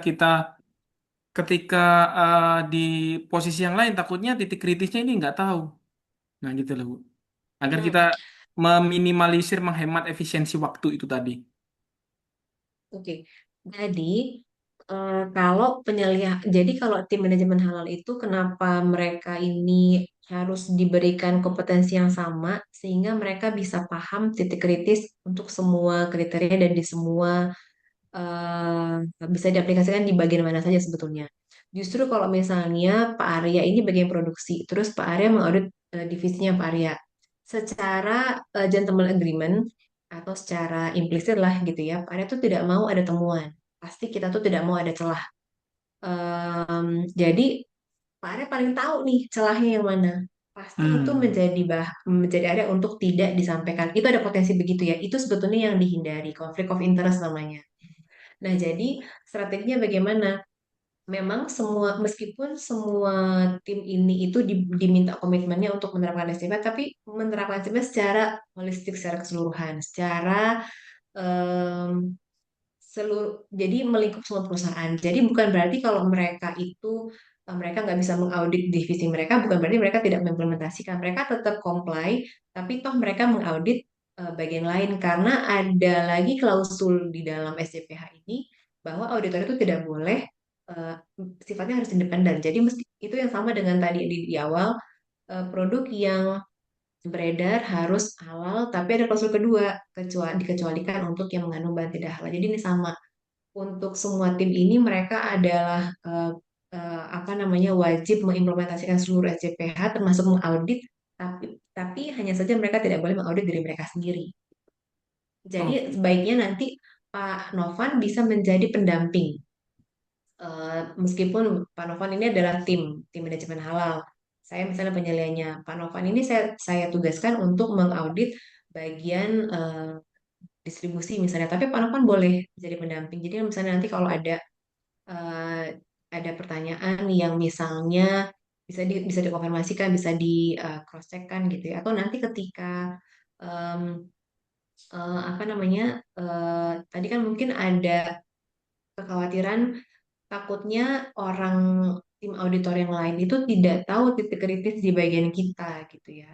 Nah, inilah menjadi challenge kita sebagai penyelenggara untuk menyamakan seluruh apa ya namanya? Seluruh kompetensi dari tim manajemen hal itu.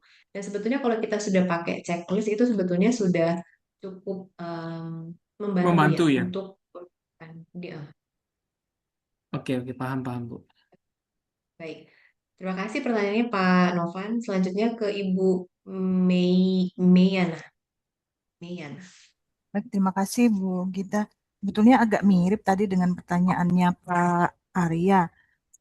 Tapi eh, di sini tuh boleh dibilang karyawannya tidak banyak, Bu. Jadi kalau misalnya kita melakukan audit, apakah misalnya satu divisi tapi dengan section yang berbeda, apakah itu masih boleh, Bu? Section yang Kemudian, berbeda tuh maksudnya gimana, Bu? jadi di satu divisi itu ada yang kalau di tempat kami ini ada produk antaranya. Jadi ada WIP-nya, ada work in process-nya, ada produk WIP-nya. Itu misalnya isi apa kan kita produksinya pensil warna. Jadi ada isi pensilnya itu, ada inti pensilnya dan ada yang bikin pensil. Nah, ini kita di section yang berbeda gitu. Apakah kami bisa saling cuma dan kebetulan saya di QC. Jadi ada QC-nya eh, isinya, ada QC pensilnya. Nah, apakah dua QC ini yang masing-masing beda dari komposisinya beda, semuanya beda, itu bisa saling mengaudit. Kemudian pertanyaan kedua ini terkait audit juga. Kalau di ISO kan ada kewajiban untuk mengaudit sampai ke manajemen puncak. Nah, bagaimana untuk yang ini? Karena biasanya kalau ke manajemen puncak itu eh, rada benar-benar kita harus benar-benar apa ya? eh, Harus ada trik-trik tertentu karena ujung-ujungnya kan uang ya kalau kalau ke manajemen Oh gitu. puncak. Oh, iya. Jadi kalau bisa tuh terutama untuk ISO ya, terutama untuk ISO kan bagaimana efisiensinya bisa berjalan dan sebagainya dan sebagainya. Oke. Dan kadang-kadang itu mereka justru apa melemparkan eh, coba lihat aja kan kita udah punya tabel delegasinya. Nah, itu semua kan dari top manajemen tuh. Nah, ini udah belum sampai ke sana gini gini gini gitu. Nah, untuk audit eh, JPH ini apakah harus sampai ke sana ataukah cukup dengan kita lihat sudah ada pendelegasiannya, pelaksanaannya seperti apa, kita audit ke bagian-bagian tertentunya gitu, Bu. Terima kasih. Baik. Jadi mm, sama-sama di bagian produksi tapi sectionnya berbeda gitu ya. Sama-sama di bagian quality. Sama-sama di bagian quality tapi sectionnya berbeda. Mm-mm.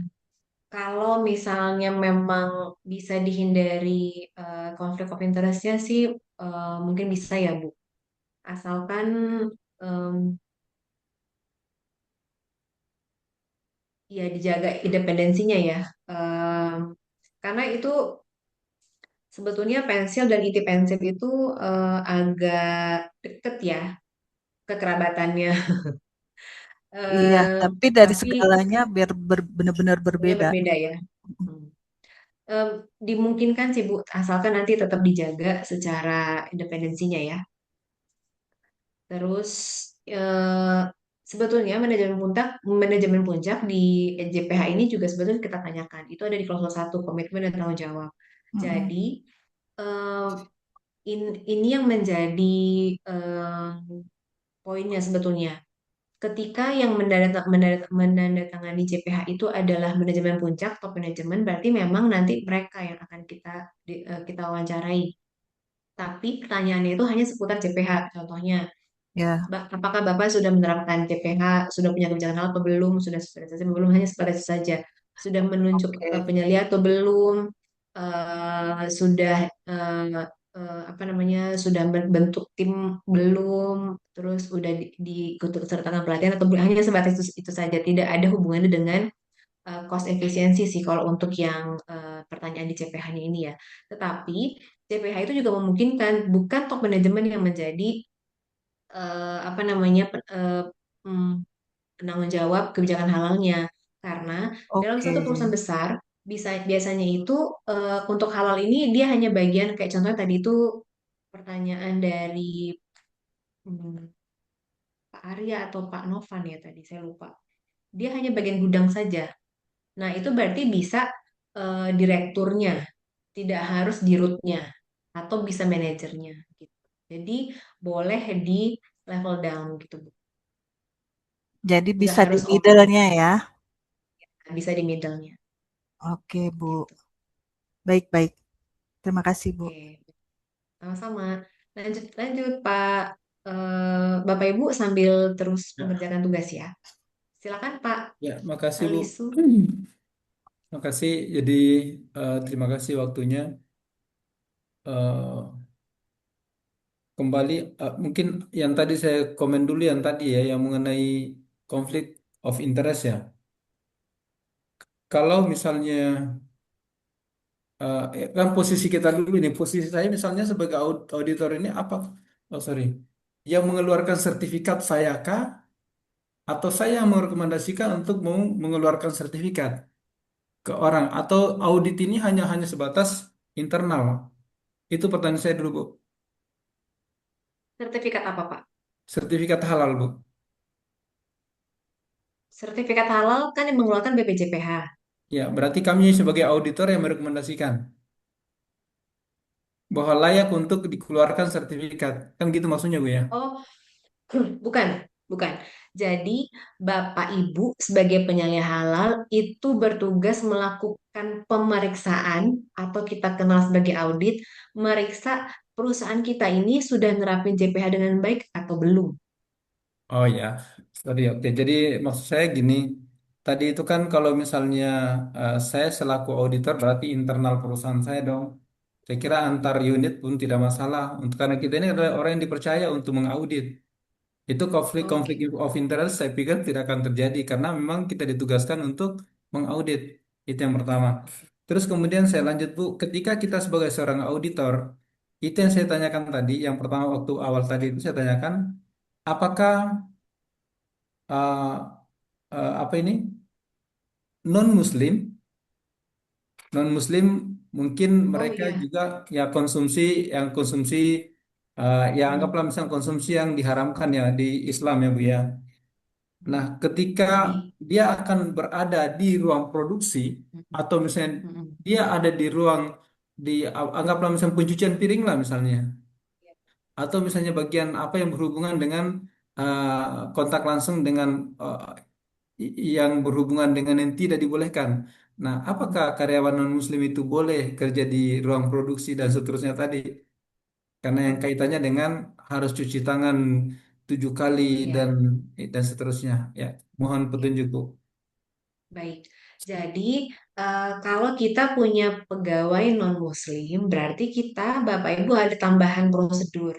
Prosedur bagaimana keluar masuk penggunaan fasilitas di ruang produksi itu harus diatur SOP-nya. Jadi contohnya, untuk pegawai non-Muslim itu pentingnya kita sosialisasi ke seluruh pegawai. Jadi karena perusahaan kita sekarang sedang mau mengajukan sertifikasi halal, jadi mohon pengertiannya, pemakluman dari seluruh pegawai.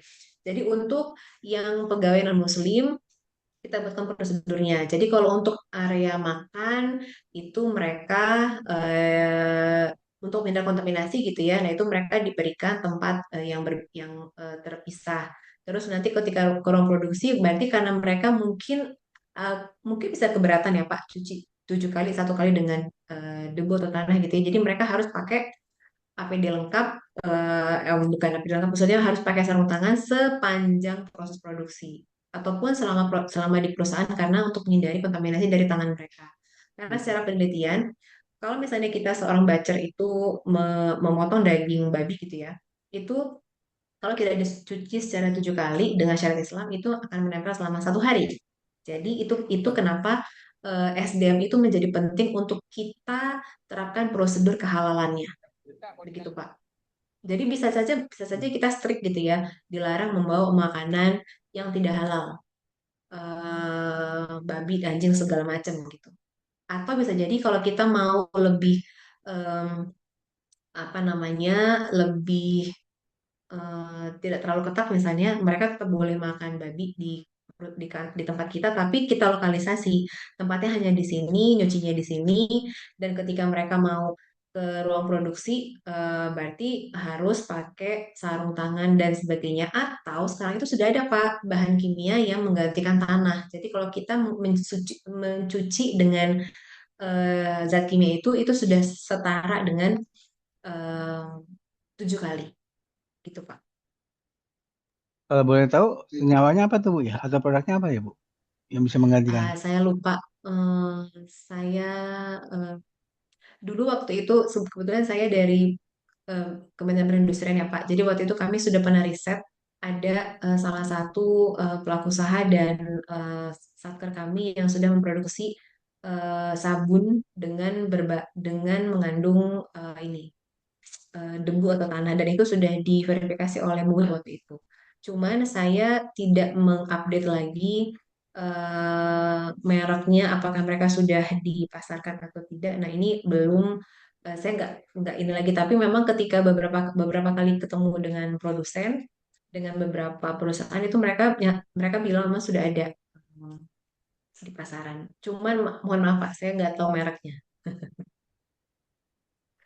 Iya, terima kasih Oke, penjelasannya Bu. Memang menarik ini karena baik. apa ya, yang pertama kan depan mata ini MBG akan kemana-mana dan kebanyakan banyak banyak beberapa MBG juga memaksimalkan karyawan non Muslim. Ya, ini saya kira tantangan ini. Saya kira terima kasih penjelasannya tadi. Berarti minimal mereka harus kita siapkan atau sebelum mereka masuk ruangan harus cuci tangan sabun 7 kali, air 7 kali, Ya, kemudian tanah 1 kali. Mungkin itu kesimpulannya ya Bu ya. ya. Sementara Kalaupun itu dulu misalnya, Pak. kalaupun misalnya akhirnya mereka direkrut ya. Tapi saya pikir semaksimal mungkin berarti tidak direkrut dulu karena ini kita lagi proses perekrutan karyawan ini untuk MPG ini Bu. Ya, Dan banyak yang baik. melamar dari non-Muslim. Baik, terima Ya, kasih terima kasih Bu. Bapak. Ya, Bapak Ibu silakan. Saya mau ngerekap ini dulu ya, chat dulu. Eh, Sebentar ini sambil diteruskan tugasnya ya Bapak Ibu silakan nanti uploadnya ke tugas 3.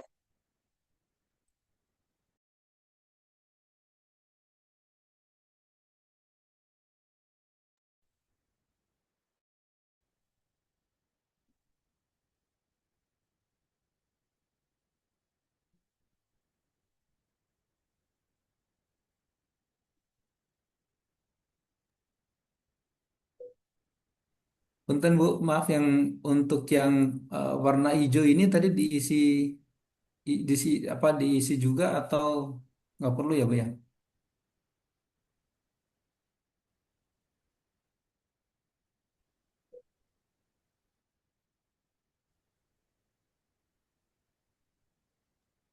Untuk berikutnya Pak.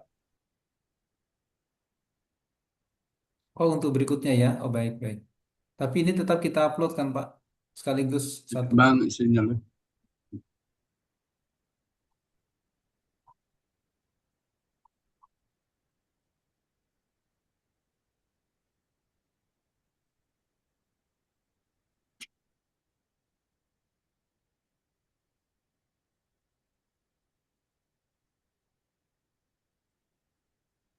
Maaf Bu, nggak ada suaranya Bu. Bu, nggak ada suaranya, Bu.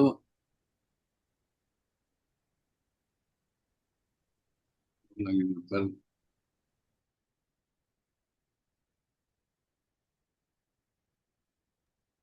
Sengaja di mute tuh kayaknya, Pak.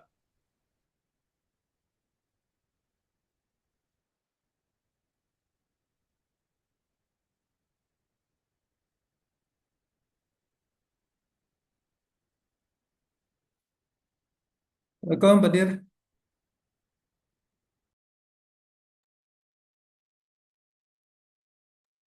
Maaf, Bapak Ibu tadi ada yang bertanya ya. Ini ya laptopnya saya mute.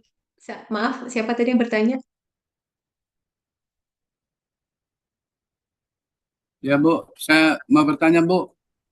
Hmm? Bu, Ya gimana Pak? ya kalau kita di perusahaan ngaudit nih, Bu, ada ketidaksesuaian yang berulang-ulang, Bu. Berulang-ulang gitu. Kita ngaudit nih. Heeh. Tahun ini kita ngaudit, apa hari ini kita audit, begitu tidak sesuai. Besok lagi keulang lagi begitu. Kita langkah apa yang kita mau terapkan di perusahaan itu gitu, Bu? Hmm, Kalau yang berulang-ulang itu memang menjadi kontrol dari manajemen banget sih ya Pak, biar tidak berulang-ulang. Em, saya agak susah juga memberikan jawabannya karena belum spesifik seperti apa. Kalau misalnya SDM, berarti SDM-nya itu kita lakukan improvement, entah itu perbaikan atau nanti kita rolling atau sampai kita mencari SDM baru. Tapi kalau mesin bisa kita ganti mesinnya atau kalibrasi mesinnya. Kalau misalnya proses berarti ada SOP yang harus kita pangkas untuk efisiensi. Jadi ada banyak faktor sih. Tapi itu perlu melibatkan komitmen dari level manajemen sampai ke top manajemennya. Ya, Bu. Oke, Bu. Makasih, Bu. Oke, ya Pak.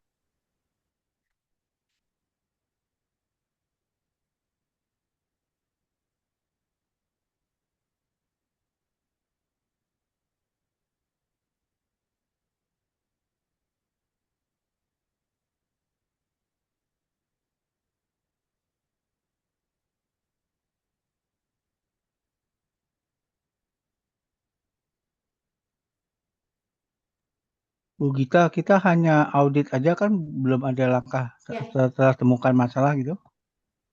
hanya yang kuning saja, yang audit saja. Siap, Nanti siap. jam 1 baru ini. Ya, masuk. Oke, selesai Kalau Pak. sudah langsung dikirim Bu atau menunggu ntar jam 1 Bu untuk yang hijau. Iya, langsung Pak. Langsung Pak. Langsung upload ke tugas 3. Oh ya, berarti yang hijau ntar isi lagi ntar jam 1 ya Bu ya. Iya, betul. Oke, terima Kalau kasih Bu. misalnya mau uploadnya nanti barengan, itu juga boleh setelah jam 1 ya. Oh ya Bu ya, terima kasih Bu. Sama-sama, saya lanjut ke pertanyaan dari Ibu. Ada di sini ada Ibu Dewi. Ibu Dewi tadi sudah belum ya? Udah. Untuk air minum perpipaan, oh sebentar, jadi begini, tadi kan ada pertanyaan Bapak Ibu yang sempat saya ikutin ya. Jadi regulasi CPH kita itu tidak memungkinkan untuk menggunakan bahan yang tidak Bapak Ibu gunakan, daftarkan di daftar bahan. Jadi, kalau misalnya di dalam manual SJPH Bapak Ibu, di dalam lampiran daftar bahan, list bahan itu ada misalnya saya mau bikin roti. Roti ini saya pakai minyaknya untuk menggorengnya donat misalnya. Saya donat ini pakai goreng minyak menggorengnya pakai minyak bimoli. Yang saya tulis di dalam manual SJPH itu hanya minyak bimoli. Meskipun di pasaran ada minyak Vilma yang sudah ber-SH, minyak Sanko sudah ber-SH, saya tidak boleh pakai, Bapak Ibu nggak boleh pakai minyak itu. Karena minyak itu tidak ada dalam daftar bahan. Oke, tidak boleh. Karena nanti begini, ketika nanti, kalau tadi kan pembahasannya itu boleh dipakai nanti yang penting sepanjang SH-nya belum keluar. Karena nanti yang penting SH-nya keluar. Nah, masalahnya kita itu ada bukti pembelian bahan, Bapak Ibu. Invoice itu akan menjadi data kapan periode kita itu menggunakan daftar bahan itu. Jadi saran saya, bahan apapun yang potensi Bapak Ibu gunakan meskipun belum digunakan, tulis gitu ya. Jadi masukin aja semuanya. Vilma, Sanko, Bimoli, Kara, apalagi gitu ya, Barco misalnya. Tulis semuanya. Meskipun nggak kita pakai, tapi memang itu harus dibeli ya. Jadi nanti ganti-ganti aja beli. Karena konsekuensinya kalau kita tidak masukkan ke manual SCPH, kita nggak boleh pakai namanya sertifikasi baru. Ya, jadi di regulasi kita itu JPH itu ada ya memang ini perubahan ya, perubahan di regulasi PP 2024 ini. Perubahan komposisi bahkan beda merek saja itu namanya sertifikasi ulang. Begitu Bapak Ibu. Jadi cost-nya lumayan. Jadi makanya itu gunanya kita itu sering-sering berdiskusi observasi dulu ke seluruh tim, seluruh ini gitu ya. Kita pakai apa nih? Kita produknya ini. Tapi nanti kita belum launching. Misalnya kita mau pakai kimchi. Ya nggak apa-apa. Tulis aja meskipun nanti bikin keterangan produknya belum diproduksi. Gitu ya. Ya, ini menjadi pertanyaan. Saya pikir udah selesai nih tadi, Mas Ansori sama bukumu ya. Silakan, Eh, Mas. Ya Bu, saya mau memperjelas lagi tentang Belum. yang Pak Ansori tadi. Yang tentang Ibu menjelaskan tentang merek minyak, bahan gitu loh, yang barusan. Ya. Jadi ya Ibu bilang tadi, seandainya kita daftarkan di Bimoli, ternyata kan di jalannya nanti ada pelaku usaha itu mau menggunakan minyak yang lain, merek yang lain gitu. Jadi itu tetap ada perubahan juga gitu. Jadi harus semua Kalau Bapak, merek yang mungkin kan kalau seperti mereka pelaku usaha beli minyak biasa dia pakai Bimoli. Ternyata itu minyak bisa langka. Terus ketika ya dia beli di pasar barang itu tidak ada. Atau dia bahkan pelaku usaha terkadang kan beli bahan-bahan yang promosi, Bu. betul. Hmm. Makanya untuk menghindari kelangkaan barang, untuk kita apalagi ibu-ibu ya Bu ya, kan modis ya modal diskon gitu ya, pasti kita tergiur. Apalagi kalau untuk PU itu kita kan ada cost efisiensi yang harus kita perhatikan. Kalau Bapak Ibu memprotes jangan ke kami karena regulasinya bukan kami yang bikin, kami hanya menyampaikan dan mengingatkan. Ya, Jadi soalnya kalau saya juga misalnya ya, jadi masukkan semua yang memang potensi garam, ada gula rose brand, ada gula kuku, ada gula apa lagi masukkan saja Bu. walaupun itu Tapi belum tentu kita dipakai. bisa mengukur. Tapi kita bisa mengukur mana yang akan saya nggak mungkin beli itu karena itu nggak cocok dengan segmen pasar saya. Itu nggak mungkin karena itu nggak masuk ke modal saya, HPP-nya. Jadi saya mungkin hanya dari 10 ada minyak di pasaran, saya mungkin hanya potensi menggunakan 5. 5-5-nya dimasukin. Gitu ya. Oke, ini karena udah 11.53, saya lanjut ke Mas Ansori. Silakan. Terima kasih, Bu. Ya, siang Bu Gita. Bu, karena Ibu tadi menyinggung terkait masalah dokumen, Ibu. Jadi saya mau tanya, kalau seandainya pada saat proses audit internal, itu ada cakupan waktu pemeriksaan dokumen nggak Bu? Minimal, maksimal. Misal minimal 2 hari ke belakang setelah pada saat melakukan proses audit internal atau maksimal 1 tahun ke belakang penyimpanan dokumennya tersebut. Dan ada nggak Bu ketentuan yang terikat dan tertulis untuk penyimpanan dokumen ini Bu? Pembaharuan SOP, penyimpanan PO, penyimpanan daftar produk yang disimpan, produk halal yang disimpan, bahan baku yang disimpan gitu Bu. Nah, apakah ini juga masuk salah satu audit list di audit internal gitu? Mungkin itu aja Bu. Kasih Bu. Retensi ya, retensi dokumen itu termasuk salah satu yang akan ditanyakan berapa lama retensi. Kalau secara regulasi itu tidak ada aturannya, tapi biasanya yang common common happen di eh, apa ya pelaku usaha itu ya di masyarakat itu udah 5 tahun. 5 tahun nanti, tapi tetap didigitalisasikan. Jadi nanti sebelum 5 tahun diretensi, dimusnahkan, itu digitalkan dulu. Nah, tapi kalau untuk pemeriksaan ini tergantung auditornya biasanya. Mereka kadang-kadang mintanya yang 3 bulan ke belakang, 6 bulan ke belakang, atau pada saat pertama kali kita, atau kalau misalnya untuk pertama kali kita melakukan sertifikasi, itu biasanya recently, tapi memang tidak ada batasan secara ketentuan. Jadi kadang-kadang itu em, tergantung auditornya, gitu. Makanya saya sarankan untuk ketika udah receipt invoice yang memang Bapak Ibu lakukan selama ini, yaitu disimpan karena kita nggak pernah tahu mereka akan tarik mundurnya itu berapa lama. Tapi nggak mungkin tahun kemarin sih. Paling lama tuh mungkin setahun ke belakang. Tapi tahun lalunya tuh kayaknya enggak sih. Begitu ya. Oke, saya lanjut ke Pak Budi, silakan. Ya, terima kasih Ibu. Insya Allah ini. Ya. Oke, saya ke Ibu Dewi.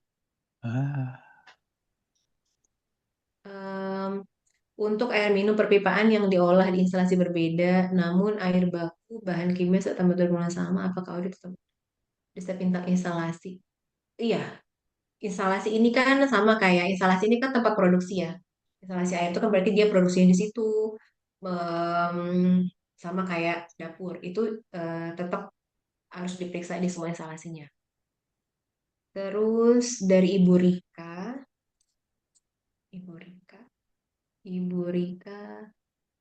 Klausul referensinya itu lihatnya itu di kriteria. Jadi kita patokannya itu kita punya 5 kriteria SJPH. Jadi klausul pertama itu ada 5.1. 5.1 adalah komitmen tanggung jawab. Klausul 5.2 adalah bahan. Klausul 5.3 adalah proses. Klausul 5.4 produk. Klausul 5.5 adalah evaluasi. Jadi kalau pertanyaannya itu belum pernah dilakukan audit, berarti itu melanggar aturan di klausul 5.5. Dari, maaf saya agak ngebut, tinggal 3 menit lagi, Pak Yuda, luar biasa peserta sekarang. Sampai selesai 2 jam, full bertanya. Pak Yuda, nantinya akhirnya ada audit internal pabrik kita kan di Cina, apakah berarti harus onsite? Ya, pertanyaan Pak Yuda hampir sama dengan pertanyaan tadi Ibu. Tapi intinya, audit eksternal itu akan dilakukan secara bertahap, desk evaluation, dan onsite. Berarti sebaiknya yang internal juga begitu. Tidak ada solusi. Jadi pilihannya begini, Pak, di Cina ya. Cina itu kita sudah punya LHRN mendampingi HCB itu Halal Certification, namanya Halal Certification Body atau LHLN itu ada sekitar 3 atau 4 atau 5 ya. Jadi bisa disarankan mereka mau pakai BPCPH atau LHLN. Kalau pakai LHLN tahapannya berarti mereka audit secara domestik dengan menggunakan LHLN, tapi nanti ada registrasi ke BPCPH. Tapi kalau pakai BPCPH berarti mereka mendatangkan tim dari BPCPH ke sana. Bukan, tim LPH dari Indonesia ke sana. Gitu. Jadi bebas, mereka mau pakai LHLN atau LPH. Oke, terima kasih Bu. Ya. Terus dari Pak Wendy lagi, Pak Wendy. Oh, tadi sudah ya klausul. Dari Bu, berarti ini klausulnya 5.2 ya? yang bahan iya. Ya, Bu. Ibu Hempi, jika pelanggan sebuah restoran yang produknya mencakup halal namun pengunjungnya banyak orang muslim dan kita tidak tahu apakah mereka membawa najis, oh nggak masalah.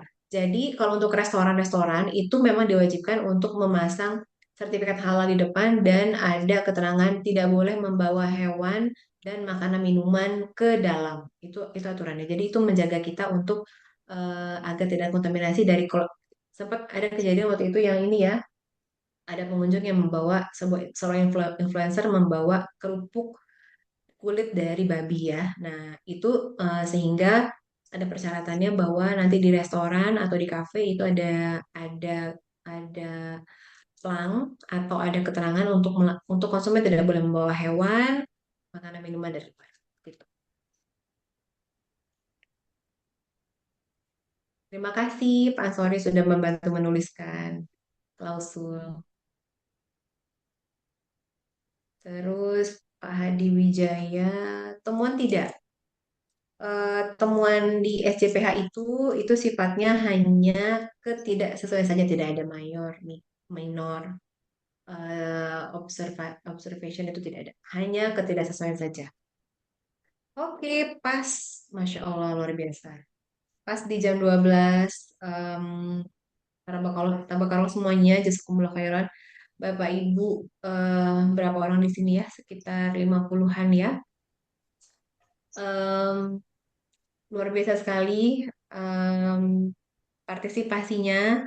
Saya mohon maaf jika ada yang kurang berkenan, jika ada pertanyaan yang belum tidak terpuaskan dijawab. Nanti kalau ada pertanyaan lagi, Bapak Ibu bisa nanti komunikasikan ke masing-masing fasilitator atau nanti nomor saya juga di grup ada ya. Nanti bisa silakan feel free untuk bertanya. Insya Allah saya jawab. Dan untuk saya izin ini agak lewat sedikit. Jadi untuk Bapak Ibu yang produknya itu komoditinya itu adalah barang gunaan, ini agak tricky atau jasa. Ini agak tricky menyusun manual CPH-nya. Jadi tolong dikomunikasikan banget ke fasilitator masing-masing. Terutama kalau saya kebetulan memang besar tim kelompok saya kebanyakan barang gunaan ya. Tapi kalau untuk yang jasa ini mekanisme pembuatan SCPH itu agak berbeda. Dan mumpung kita masih dalam rangkaian pelatihan, silakan ditanyakan ke fasilitatornya apakah sudah benar. Karena kalau untuk jasa itu bahannya bukan produk yang kita angkut. Misalnya jasa pengangkutan. Bahan untuk jasa logistik itu bukan produk yang kita angkut. Tapi apa yang bahan yang kita pakai untuk mengangkut, membersihkan. Nah, jadi ini yang menjadi perbedaan gitu ya. Terima kasih sekali lagi sudah bergabung memilih Halal Institute dan saya ucapkan selamat menuju ekosistem halal nasional. Silahkan implementasikan ilmunya di tempat masing-masing. Saya berharap Bapak Ibu di sini bisa menjadi agen halal dan katakan tidak untuk sesuatu yang tidak, karena kita dalam hal ini tidak mengenal gray area, kita hanya mengenal iya dan tidak, hitam dan putih.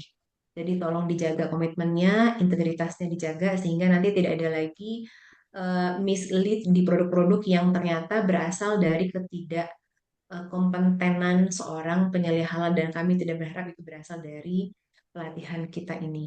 Terima kasih, mohon maaf sekali lagi. Kita waktunya Mbak Ai, apakah sudah hadir di sini atau bagaimana? Bu, terakhir banget nih Bu. Itu apa masuknya di tugas ketiga ya Bu ya? Ya, masuknya uploadnya ke tugas 3. Ya, terima kasih. Sepertinya izin saya menutup sesi pada siang ini, nanti masuk lagi pukul 1 untuk materi berikutnya. Silakan untuk istirahat. Terima kasih. Assalamualaikum warahmatullahi wabarakatuh. Waalaikumsalam warahmatullahi